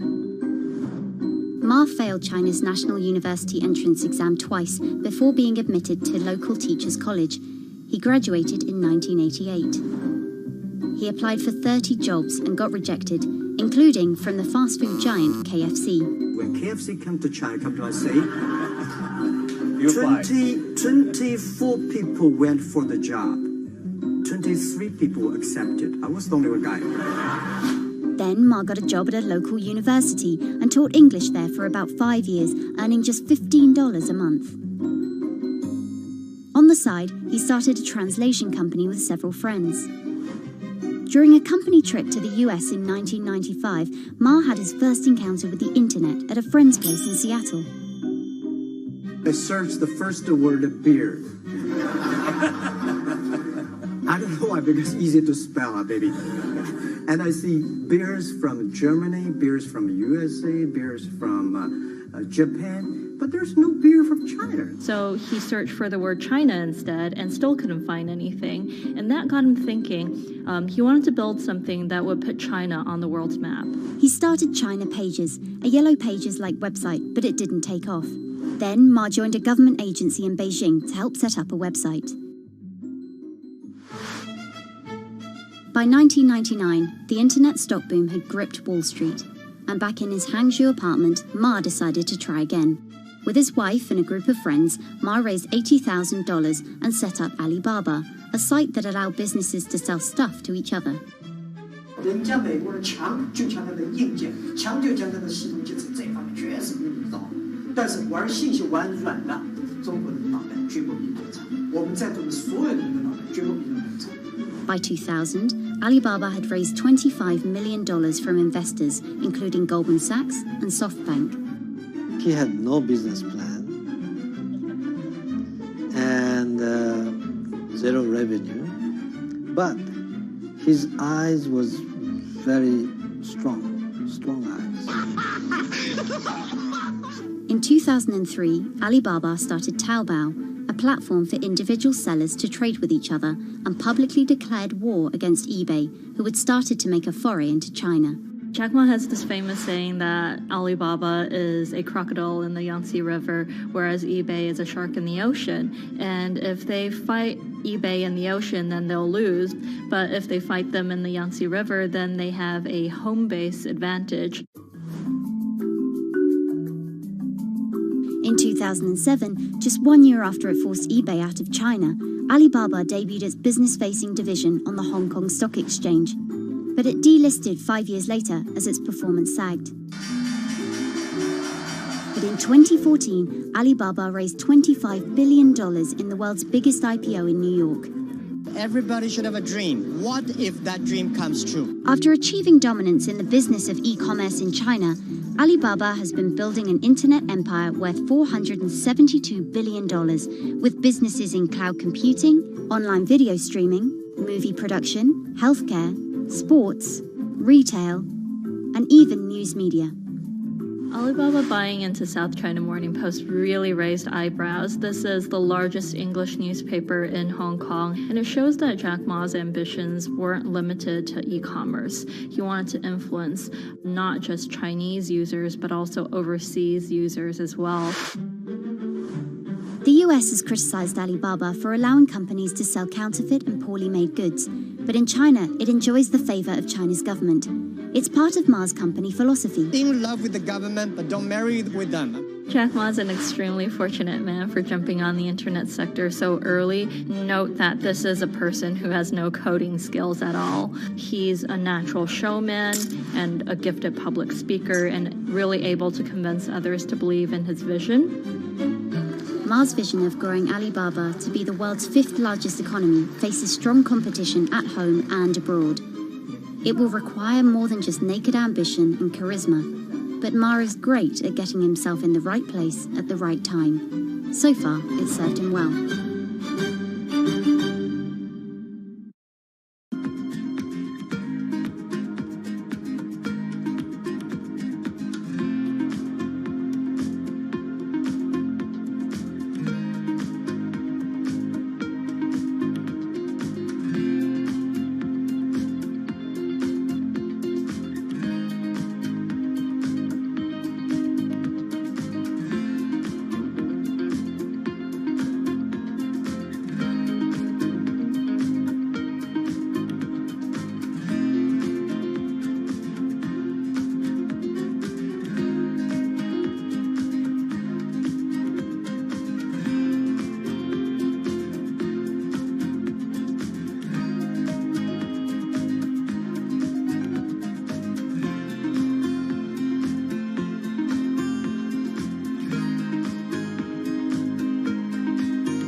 Thiel is a walking contradiction. He got his bachelor's and Juris Doctorate from Stanford, but speaks out about the horrors of higher education, saying college is as corrupt as the Catholic Church was 500 years ago. He's a staunch supporter of the free press, yet he bankrolled a lawsuit to bankrupt an independent media company. But these were not journalists. And most of all, he's an immigrant and libertarian who's the most public supporter of Donald Trump in all of Silicon Valley. What Trump represents isn't crazy, and it's not going away. This is the story of how an openly gay, immigrant genius, libertarian billionaire went from tech contrarian to Silicon Valley's biggest Trump supporter. Peter Thiel was born on October 11, 1967 in Frankfurt, West Germany, to Suzanne and Klaus Thiel. Peter's family emigrated to Cleveland, Ohio when he was 1. An Ayn Rand devotee during his youth, Thiel attended Stanford University majoring in philosophy.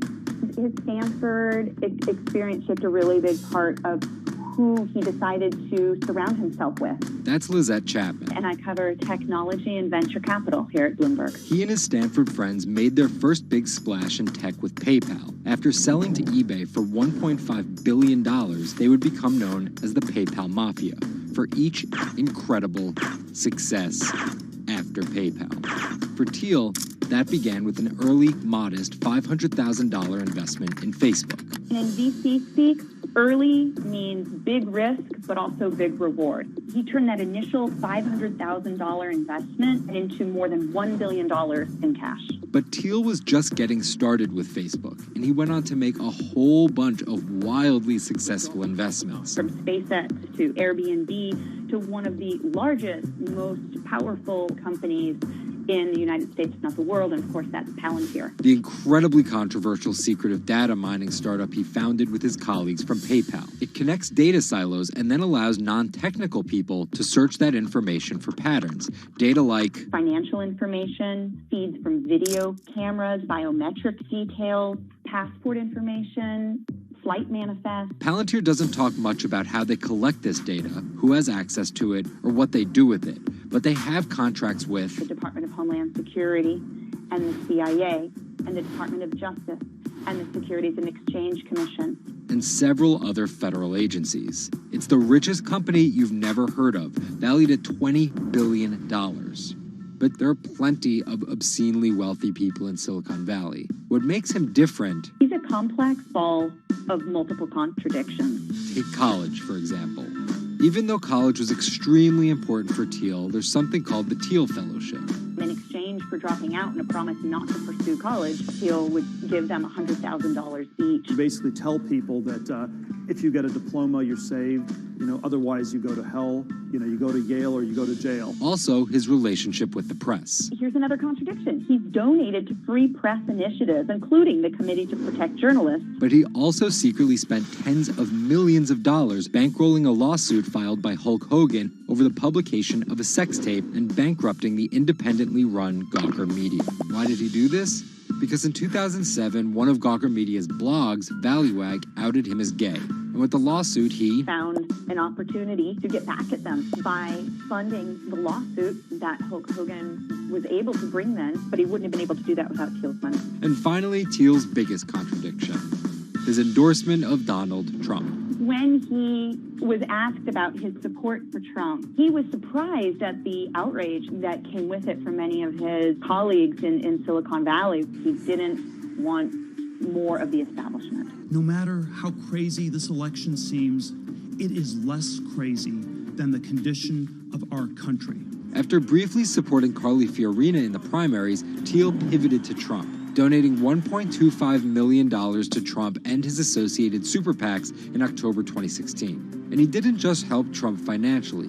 He gave a full-throated keynote speech supporting Trump at the Republican National Convention. I'm not a politician, but neither is Donald Trump. He is a builder, and it's time to rebuild America. And when Trump was finally elected, Thiel was given the reins to an enormous amount of power. And I want to thank you, man. You have a very special guy. He was named the transitional advisor. And in that role, he did a lot of interviewing and a lot of vetting to fill hundreds of cabinet positions and different jobs within the administration. But it turns out Thiel's support isn't unconditional. Talking to people who spend time with him, I have also heard that he is no longer a great supporter of Trump. It was reported that Thiel was unhappy with the direction of Trump's presidency. Ever since, he's been mum, making no public appearances, no statements, and staying out of the spotlight altogether. Although there have been suggestions that Trump could tap Thiel for a top intelligence post or ambassadorship, there's no indication he'd accept. He's described his relationship with politics as schizophrenic. He gets really involved, and then he runs away as fast as possible. Whether Thiel takes a new position or simply continues as a board director at Facebook and Palantir, at just 50 years old, he's primed to wield some serious influence in technology and politics for decades to come.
...2016 was again the hottest year on record, and the previous 17 years have seen our 16 most scorching. Scientists overwhelmingly agree. Global warming is the culprit. And it's just getting started. Ice caps, extreme weather, wildfires, droughts, and the hits keep coming. What are we doing about it? In 2015, the world took its boldest step yet to stem climate change with a historic accord in Paris. But now comes the hard part. Nations must change energy policies and invest huge amounts of money, and they will likely do it without the United States. President Donald Trump announced on June 1st that the U.S. would withdraw from the accord. The reality is that withdrawing is in America's economic interest and won't matter much to the climate. Here's the situation. Decades in the making, the Paris Agreement united the U.S., China, and more than 190 other nations in a push to limit fossil fuel pollution. The UN-sponsored plan secured pledges to cut greenhouse gases, the emissions that trap heat in the Earth's atmosphere, in an effort to avoid the rising seas and other environmental disasters that climate models predict. But even if all pledges are met, the globe is expected to warm by as much as 3.4 degrees Celsius this century, more than the UN target of well below 2 degrees. Meeting the Paris Agreement means that governments will have to offer more incentives for clean energy, scale back support for fossil fuels, make emissions more costly, and reduce deforestation. It's estimated that the deal will require $13.5 trillion of spending through 2030. Here's the argument. Unlike past climate pacts such as the Kyoto Protocol, each country set its own Paris targets and then promised to revisit and improve them. The U.S. was primed to play a lead role in climate change, but Trump's Energy Independence Executive Order reverses Obama-era rules and directives put in place to combat climate change, and expands production of coal, the dirtiest fossil fuel. The resulting policies threaten the global fight against climate change. Without the U.S. commitment to emissions reduction, other countries may join it in abandoning the Paris Agreement. This could make it almost impossible and even more expensive down the line to stop climate change. Optimists argue that the shift to a lower carbon future is already underway. Businesses, cities, and U.S. states, such as California, are already investing in wind and solar and taking other steps to make it work. I've actually been called an environmentalist, if you can believe that.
There's an inherent attraction to light and being human.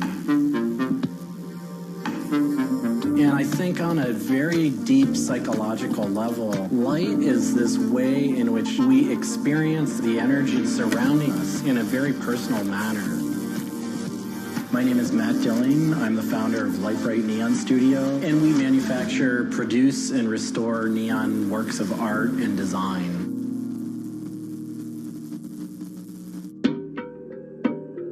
Origins of the creative content of a lot of the work at Lightbright comes from a variety of sources. Sometimes people come with a napkin sketch. Some people come with an Adobe Illustrator file. And we have a whole design team who then we kind of work together to help create layouts of what it might look like. Scale it up and create a paper template using a pen plotter. And that paper template actually becomes our guide for what we're going to bend the neon to. We take from the office into the glass shop. We pick out the right size tubing with the right color for the right size project. From there, we heat up the glass tubing. The torches heat the glass well in excess of 1,000 degrees in order for it to get into its molten state. We heat up and bend the glass tubing to match the template. One of our chandeliers has over 100 different bends in it. So each one of those bends has to be marked for a heated up bend. We also have to allow the glass to cool between the bends so that the next area can be worked on and heated up in its own unique fashion. It turns into spaghetti, and then we have to make sure that that spaghetti lines back up and cools to the template. We use a blow hose to connect our mouth to the tube, create a volume that's closed, and we can control the pressure in there with our mouth. There's just a variety of challenges that come up inherently in working with glass. Glass can crack due to stress, and sometimes you'll just have a batch that all it wants to do when it gets near a torch is crack.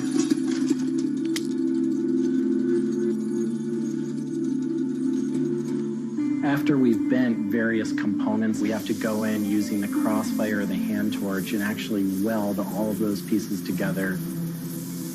The last step on that is then to weld on electrodes onto either end. Each one of those steps is very, very specific. I draw inspiration from so many different experiences. It's hard to come up with one thing that's particular, but one of the ways that I really am able to connect with the creative is to float. Floating is a similar experience to meditation, to psychedelics. Going into a blackened room and laying out in a body of water and salt that's heated to your body temperature, and it allows for all sort of external stimulation to fall away. And your internal world really begins to bubble up and manifest. You really get to experience a different relationship to your mind.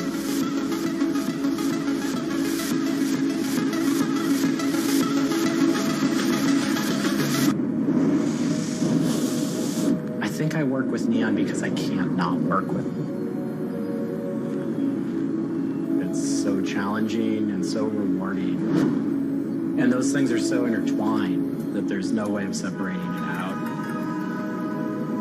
I've learned so much and continue to learn so much by working with it. I find so much inspiration in working with it, and I just continue to experience new and different things through the medium. It's that close to me at this point.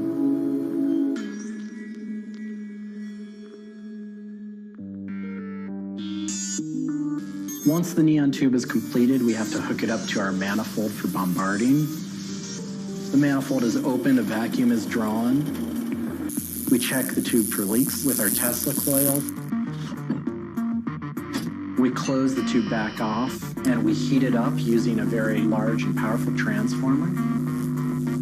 As the tube is heated up, it releases anything that's not inert inside the tube, and we evacuate that out. We introduce the gas into it, and we seal the tube off, sealing into that tube whatever gas we introduced into it. I think my favorite part of making a neon light is when I see it lit up for the first time. Different gases, when electrified, emit different wavelengths of light. Neon gas is this very bright orange, fiery red color. Argon gas creates a very intense blue, but that light output that is produced can then be expressed in a different wavelength by coating the inside of the tubes with a phosphor coating that takes that one wavelength of light and emits at different wavelengths. bring it over to the aging table, where we hook it up to an age-in transformer and allow it to settle, age the gas in that we've introduced to it. There's always a stray particle of something left inside the tube. But that time that the oxide coating can act to scrub whatever is left inside the tube while things are getting settled into place.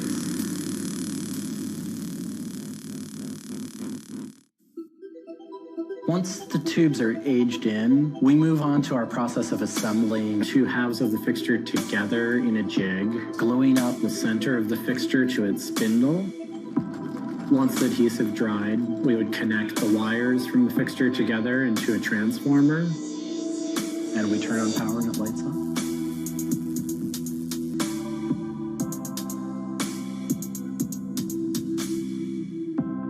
Part of what we love about what we do here is that we try and put out into the world the kind of things that we'd like to see.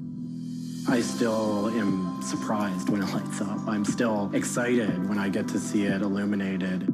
There's an ineffable quality to it. To me, is this insight into the inner workings of the universe. It literally is. It's a way of looking at what is surrounding us in the cosmos in a new light.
It's a bit like an addiction.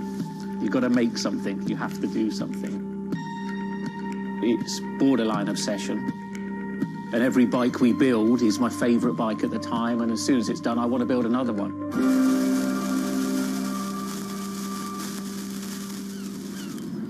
Sven Cycles is something I've been thinking about ever since I started cycling in my late teens. We want bikes that ultimately you'll really enjoy riding. There's never a bike that's the same. There's always a slight change. And as we build them individually as well, they have the marks of a bike that's built by hand. Most people I know cycle have an idea of their dream bicycle. And it may be an evolving idea you've had in your head. And we've worked with a lot of people that have come to us with sketches and scrapbooks. It's really, really nice to build something that's just one-off and unique. I think a lot of people see a bicycle as two wheels and a frame in the middle. There are a lot of subtle changes and nuances in design which can change the riding characteristics quite dramatically. I'm a really big fan of modernist architecture, and the simplicity of a modernist building is really hard to achieve. And with some of our bikes, they may look very simple, but I think people should not underestimate the time and effort that goes into designing a product. Tubing is key to a bike's feel and ride. Reynolds tubing has been in my life ever since I can remember. Growing up, I could never afford a frame manufactured with their tubing. We can now put a badge on our bike saying manufactured Reynolds, which is a sort of thing as a kid I just wouldn't have believed was going to happen.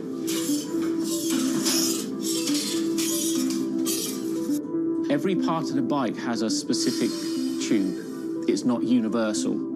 The first thing we do is get the tubes out, check they're correct, check the wall thicknesses, sand the edges, make sure it's all really clean, because if it's not clean, the tubes won't join together correctly. We build in steel because I still believe it's one of the best materials to use. It's been used in bikes since the late 1800s, and they're still using it now for a very good reason. It's the flexibility that we can replace the tube, repaint the bike, and you wouldn't know it's damaged. I just like working with it. It's very sculptural. This isn't sort of aerospace precision engineering. It's a steel rule and a marker. So when we're cutting the tubes, it's within a mil or two. But what we're trying to do is take the best from bicycle building in the past and add a little bit of modern flair to it.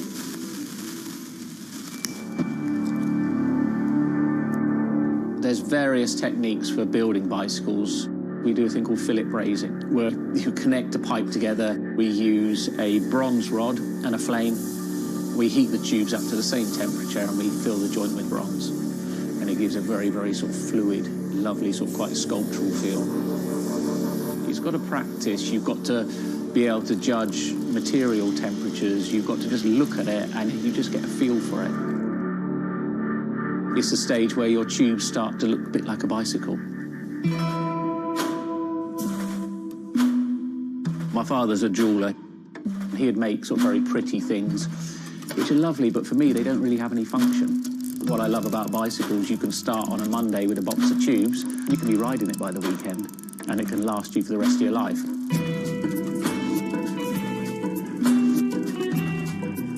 Outside of the frame and forks, the other most important part is the wheels and tyres. When you build the wheels, you have to lace them, so there's little holes going all the way around the rim. You poke the spoke through. We do build all our wheels by hand here because a machine can't get 30 years worth of wheel building experience.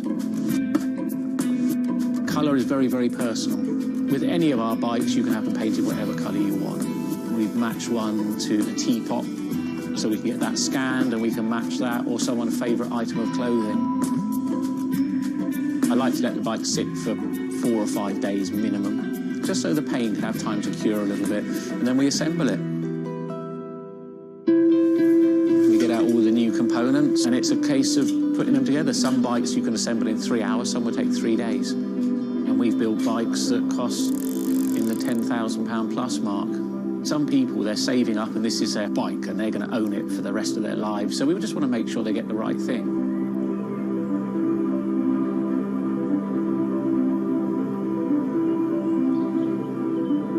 I think the bike for me was the first time I had some freedom. So as soon as I had one, I was off. A lot of people still get that thrill as when they were a kid blasting down a hill, wind going through their hair. It's fun. Everyone has their favourite jacket or something that just makes them feel good. If you've got a bike that fits well, you actually feel part of it. Building bicycles as a creative outlet is fantastic. It's It's not something you do because you're going to get a big paycheck at the end of the day. You do it something you have a passion for it.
If you ever saw a wooden surfboard, it was probably hanging in somebody's house or underneath the deck. But kind of in the last 10 or 15 years, wood has made a big comeback. They surf wonderfully. It's beautiful and it feels great to be on one of them.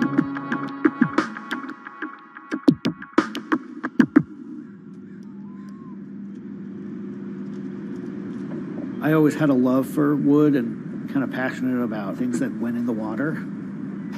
I've kind of been around wooden boats most of my life. There's just so much character. The way they're built, the stories that come with them, a lot of that has translated over to why we build surfboards the way we do. When we first started thinking about building surfboards, wood was the natural material we chose. They have a very high strength to weight ratio. Wooden surfboards have the longest history of use in the surf world than any other material. People have been surfing wooden surfboards since kind of the first documented history of people riding waves. The board starts in CAD, where we take a 3D model, break down the shape, and kind of create frames and templates and all the inner parts of the board that we get cut on a CNC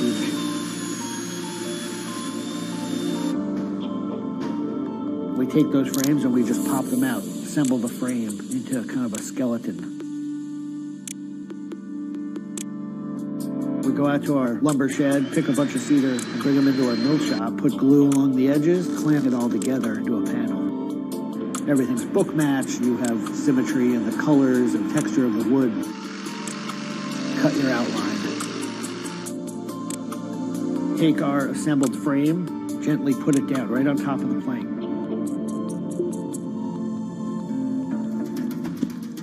Once that foundation is started, you're basically building up the three-dimensional shape, the outside part of the board, using lots of strips that kind of interlock and fit together. Every piece of wood is going to be different, and it's all going to react differently. There are frustrations with it, but I think that's one of the things that keeps it challenging. You learn to read the kind of what the grain lines are doing and what the color of the wood is telling you.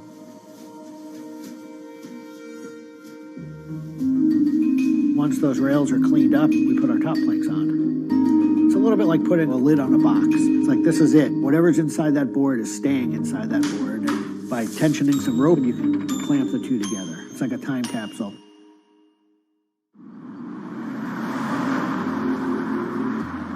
What makes our boards unique are they are built right here in York.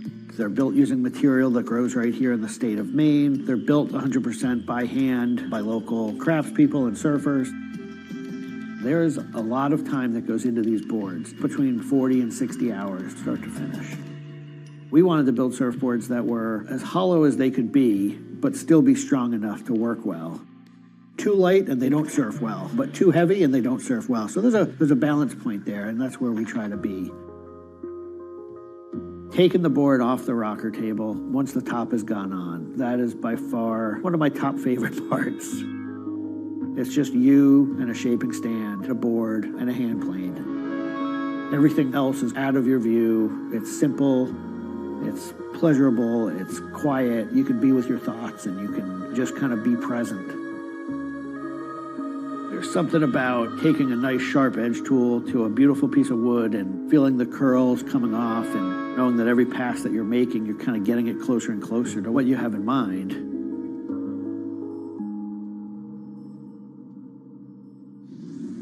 Once we've shaped it down and the board's looking like it's supposed to look like, time for it to go into the glassing room. 4-ounce fiberglass, laying it over the board, draping it over the edges, cutting it, applying epoxy, and on the board. Once both sides are lamb coated, it's time to put in the hardware. Drill and router and install the fin box.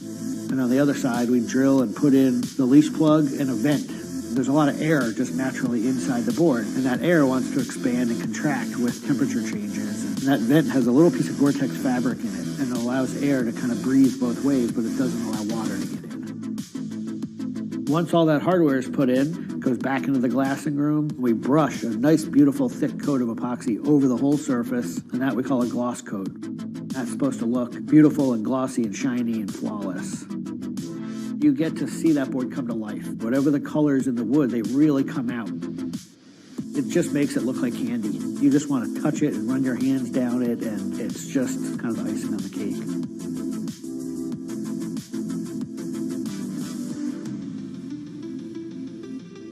Once everything is hard, we put it into what we call the oven, get that epoxy to cure, really kind of bake it, and just get it to harden. Put in the fin, screw in the vent, and ship it out. We just love the idea of building something that's sustainable and long-lasting and made by hand. Kind of gives you a deeper connection to the product over something you might buy on a shelf.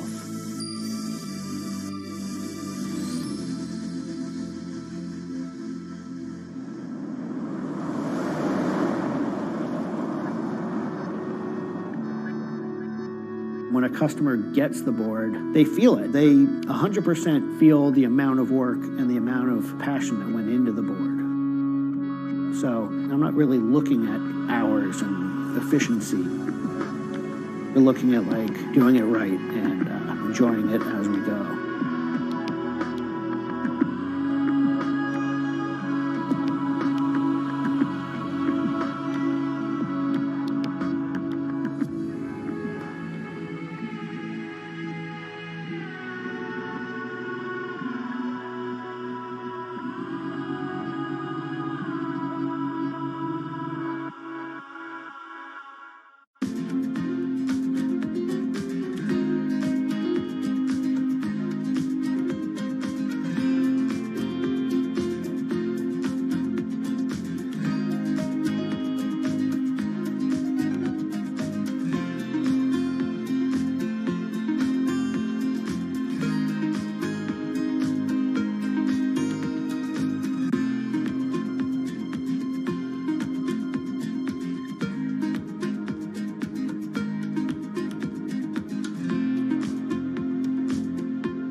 Ma Baoli, better known as Gang La, is one of the 4 grand marshals leading New York's Pride Parade this year. But in the country he comes from, being gay is still a social taboo. The CEO of a Beijing-based internet company is on a mission to improve the lives of millions of gay men in China. 对于每一个 LGBT 人群来说，即使这个国家不允许你跟同性爱人结婚，但是你仍然要勇敢地去选择你自己的生活，你仍然应该拥有幸福生活的权利。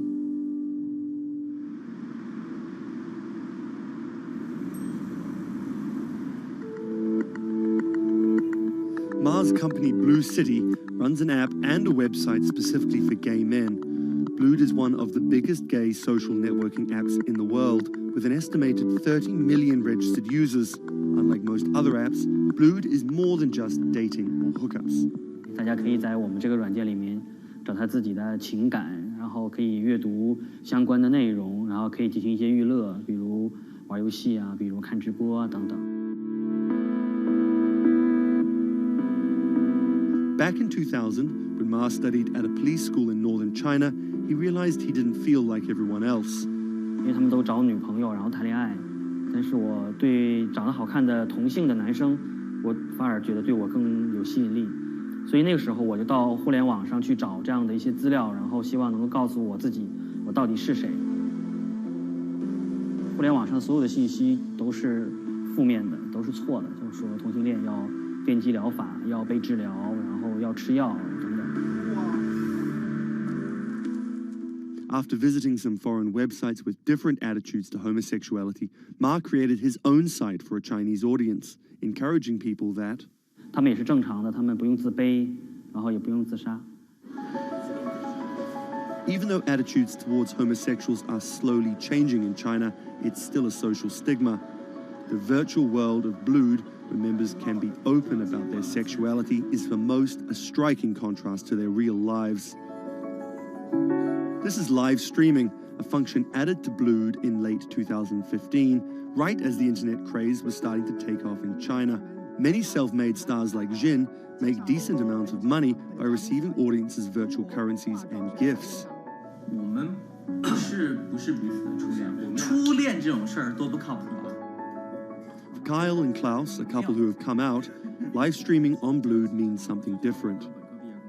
其实我经常会收到很多粉丝的一些互动的留言，就是类似就是说你们让我们看到了同志情侣之间的一些希望啊，我看到这样的留言我是很欣慰。The government's rules for acceptable content online may shift quickly in China, with LGBT material in a grey area. Many companies feel the chill of the recent internet crackdown, but Blue City still runs as usual. Ma has won the Chinese government's trust by helping with HIV prevention among gay men. A third of the company's staff are dedicated to screening pornographic and politically sensitive content. 我不太多的愿意去对抗，我更多的愿意去对话，去改变他们的想法。我觉得这个可能在中国来说是更有效的。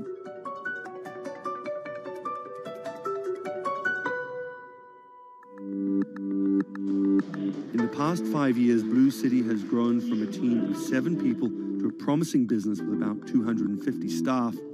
Ma said the company earned over $15 million last year, mainly through advertising and selling virtual currencies to live streaming audiences. Now the company is expanding overseas.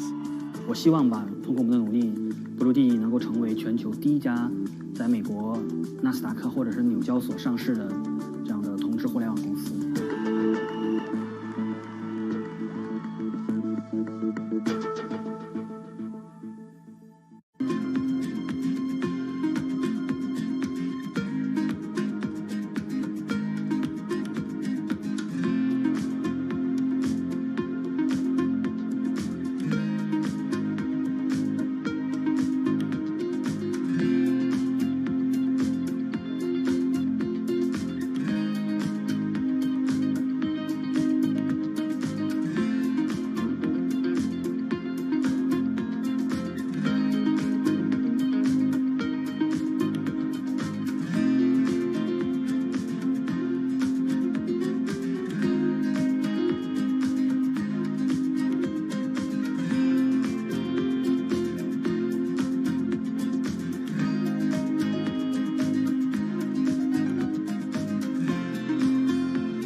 This is Rich Chiga.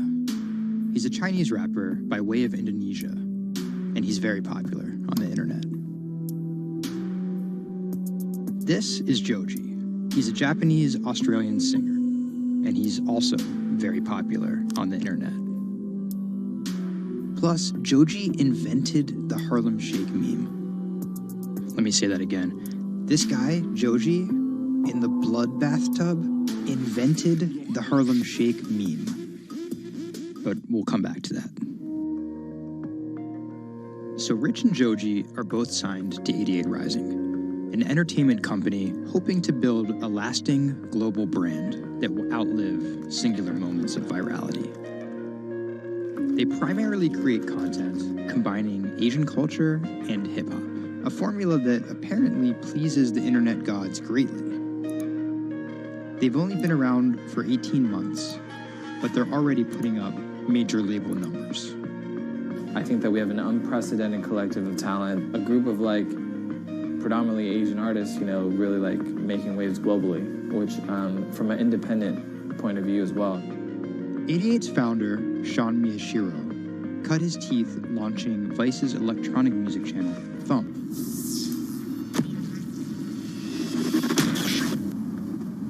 But quickly, Sean became interested in life beyond dance music.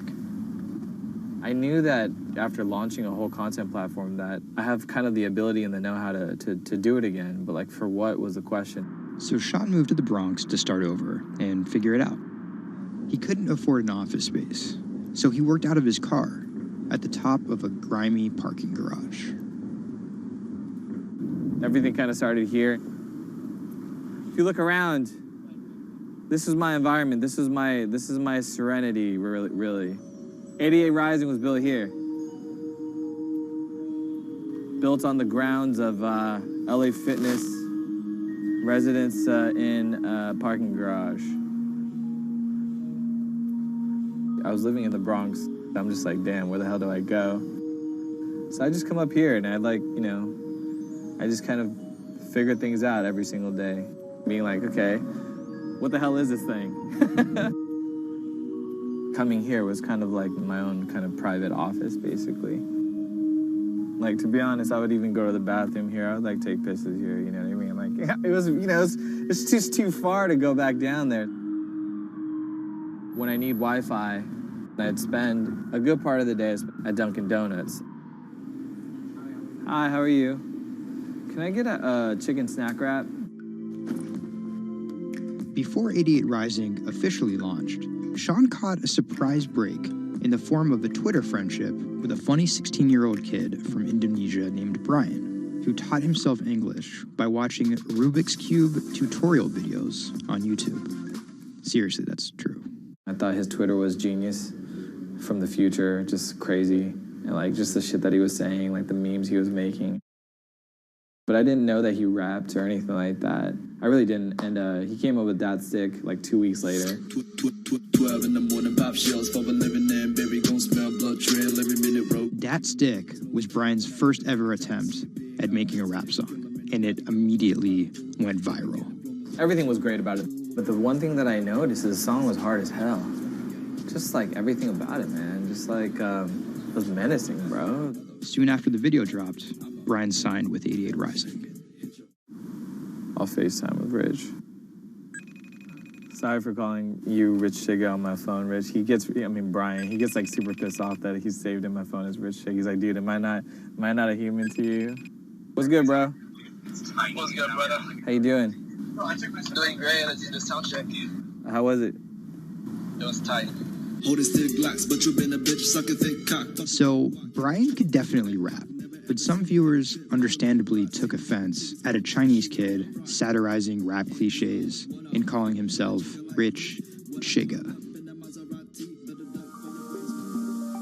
But if a group of well-known rappers saw the video and genuinely liked it, that could at least help validate Brian as a legit hip-hop artist. Plus, it could be really funny.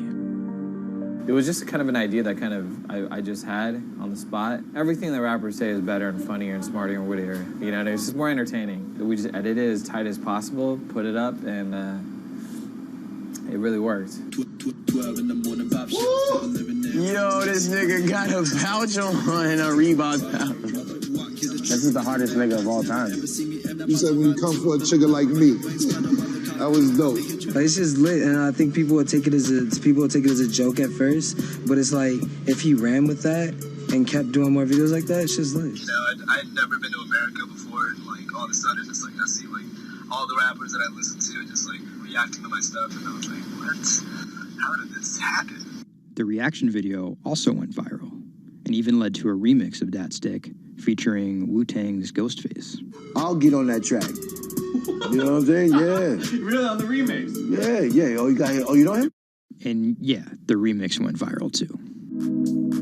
Brian has since acknowledged the misstep in his name and claims he may change it. But for the time being, he's still Rich Chigga to his fans. An ever-growing global audience, hungry for more releases from emerging talent around the world. I didn't know that it was gonna be this impactful and this important to people, and I'm very thankful and blessed that it has. And every day now that I wake up, it's like it's just like a new mission every day. A major part of that mission involves Joji. Remember the bloody bath guy? He's a former YouTube personality in the middle of a career transition. The sound of this song, Will He, it's like a trap song that you can like slow dance to. Awkward prom shit, you know what I mean?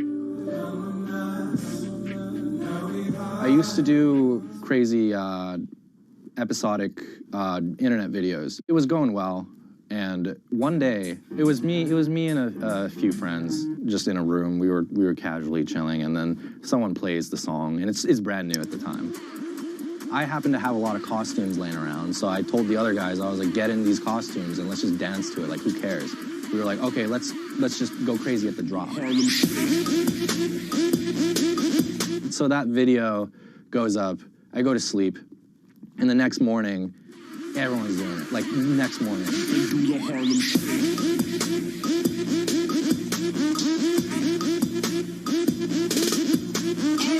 That taught me a lot about the internet, how people want to just be a part of something. And from that point on, something changed, and I was a little better at understanding demographics and people and, what they want to see and what they want to hear.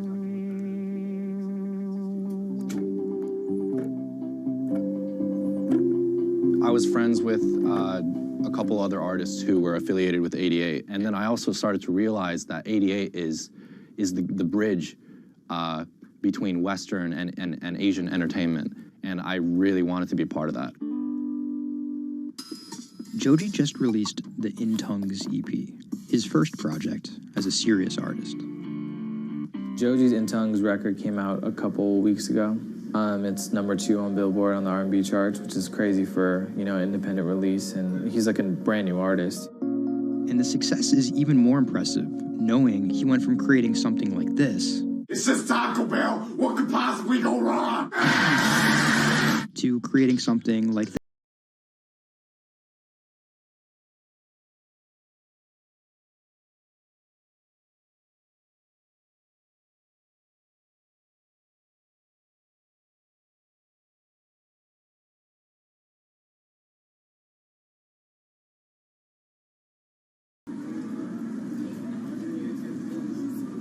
Tonight, Rich Chigga has a show in New York City. Tickets sold out in an hour. I came here, I'm first online. I was here at 1. I was the third person online. So why'd you get here so early? Because I want to see Rich Chigga. I want to touch him. What do you guys think of Joji? He's That's my dad, son. You guys copped the new EP or like? Yeah. I woke up at 6 in the morning just to cop that shit.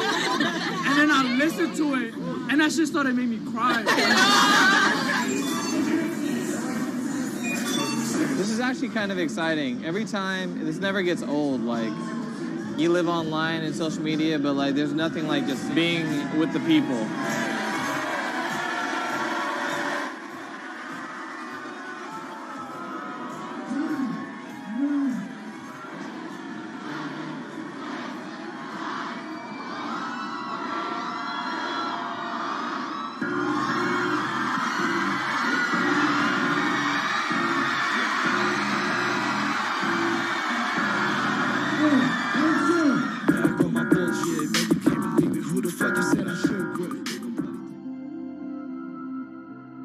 More often than not, viral success happens by accident. And then after an appearance on Ellen or Jimmy Kimmel, the creator's star power fizzles out. But Idiot Rising has figured out how to turn potential gimmicks into brands with an actual following that keeps coming back for the next thing. Oh, shit!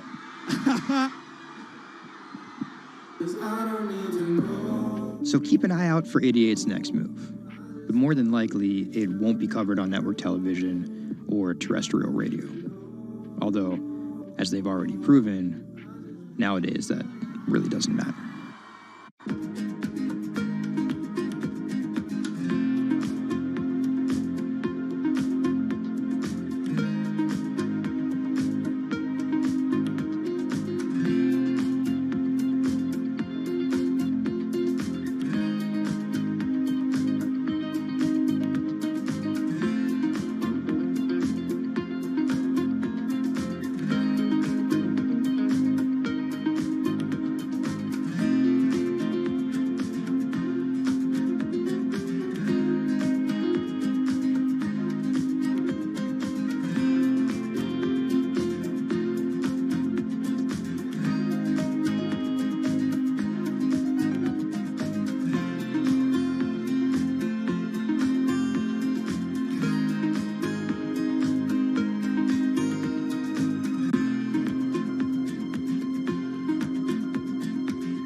Online retailer Farfetch is betting it can shape the future.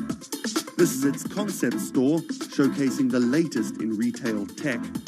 How do you capture all of that fantastic information that you gather in store with customers, touch and feel products? And we created a concept called the connected rail. And this is using a combination of RFID and ultrasound. The RFID signal recognizes the product, and the ultrasound recognizes the movement. Take the product off, and then you'll start to see your products appear. And essentially, it's like online browsing behavior.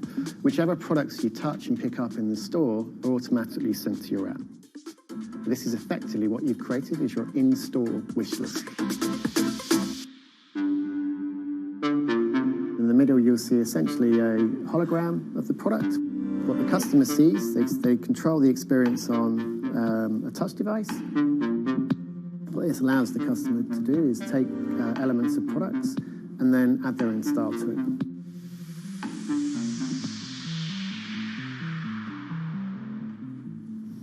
Right, so this is the connected mirror. So in this example, I see my products. I select a coat, and that's tried it, and it's slightly too big for me. So what I can do is choose an alternative size and send a request to the sales associate, and they'll bring that size to me in the fitting room mirror. You'll also see that we've got some product recommendations here. Crucially, the sales associate's able to push items into the mirror from their device. If you wanted to, you could simply use the mirror and pay and go. Your items would then be packed and dispatched to you afterwards.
Do you want me to turn you so you're looking outwards? Yes, please. How about there? First time we came out with B, Jade said, "It feels like I've been released from prison." Do you want these, Mrs.? Definitely. Definitely. Right. Yeah. And she could say hello to everybody, people she hadn't seen for months. It's Jade. Jade. Jade. Oh. So you can talk to Jade through this. Hi, Katie. She's there. Hi.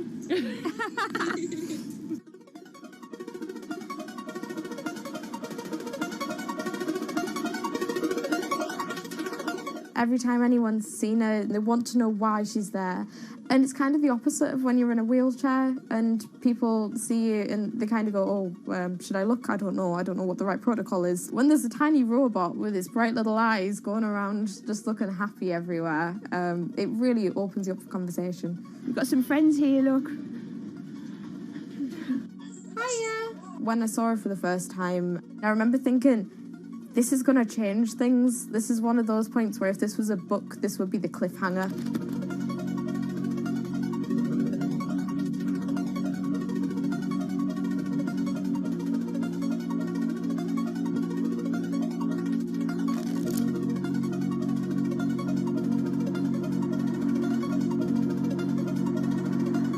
condition called Ehlers-Danlos syndrome, which means that I have a lot of dislocations, there's a lot of pain, and a lot of seizures and whatnot. So I can end up on my own in my room for long periods of time.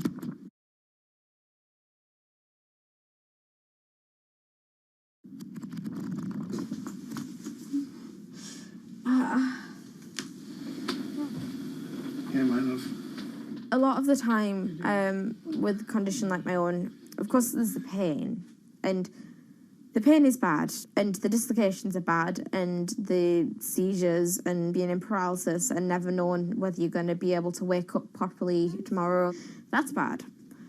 But what's worse still is being able to count the number of people you see a day on one hand. Are you ready? Sure am. I'm just hoping the connection's going to stay. Yeah, me too. Alright, here we go.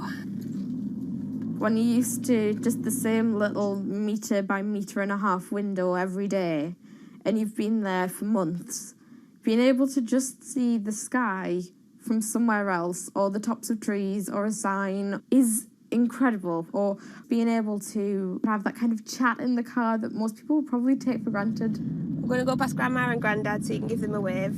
Now, if Jade is particularly seizure-y, she can still take part. And that's brilliant, really, because before she would just be left in a bed or in the house with just her carers. It's quite a small world, that. Right, so there's one of her. Here, this costume I'm busy making at the moment. When I'm not on bed rest and I'm not just wearing pyjamas all the time, I enjoy being able to dress as different characters and go to Comic Cons and that kind of thing, because it just lets me show a different side of myself, and it's a bit of fun. If you can't go out that often, you've got to enjoy it when you do. Was that? It's good. It's one of those weird things where I want to not have to use B because I want to be well enough to be able to go to those places myself. Like, it really makes a big difference to me to be able to go into school. But the thing is, with my condition fluctuating all of the time, I can't go into school reliably.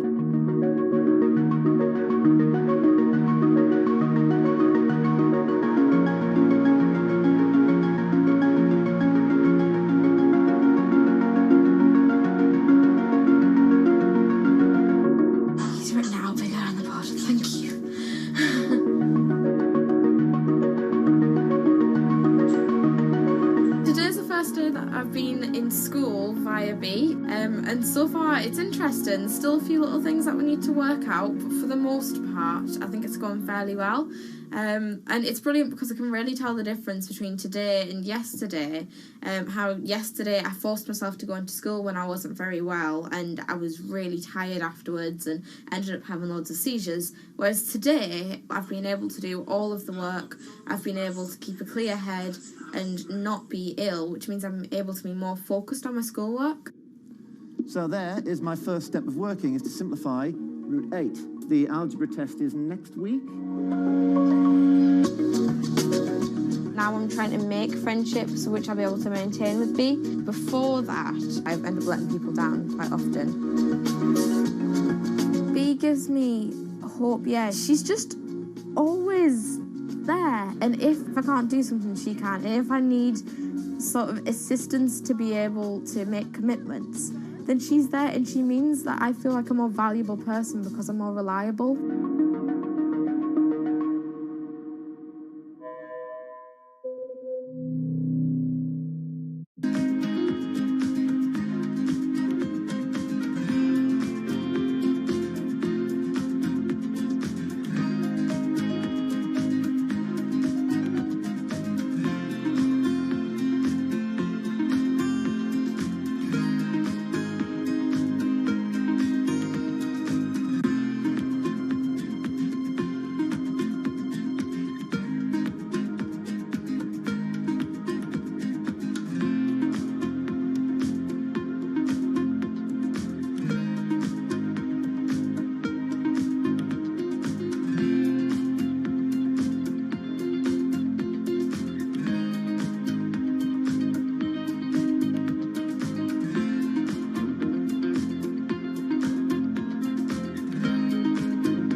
When it debuted, the 4G wireless we have today allowed people for the first time to hit the road and explore unknown places with only a smartphone for directions. When 5G arrives, it could enable driverless cars to take us there as well. 5G stands for 5th generation mobile networks or wireless systems. It's insanely fast and can accommodate a lot more connected devices. But the reason it's being called revolutionary is because 5G will allow connected devices to speak to each other as well as people.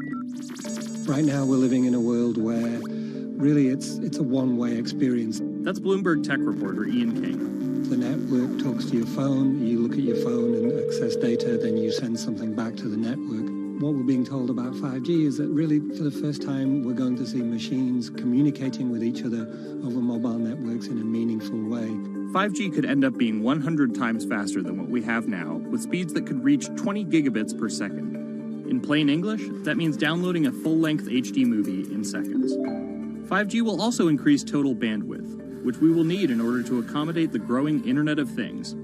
We're talking about the class of devices like internet-connected refrigerators, thermostats, dog collars, but 5G will enable many, many more. Things like your utility network factories, where machines are just sat there not connected at all.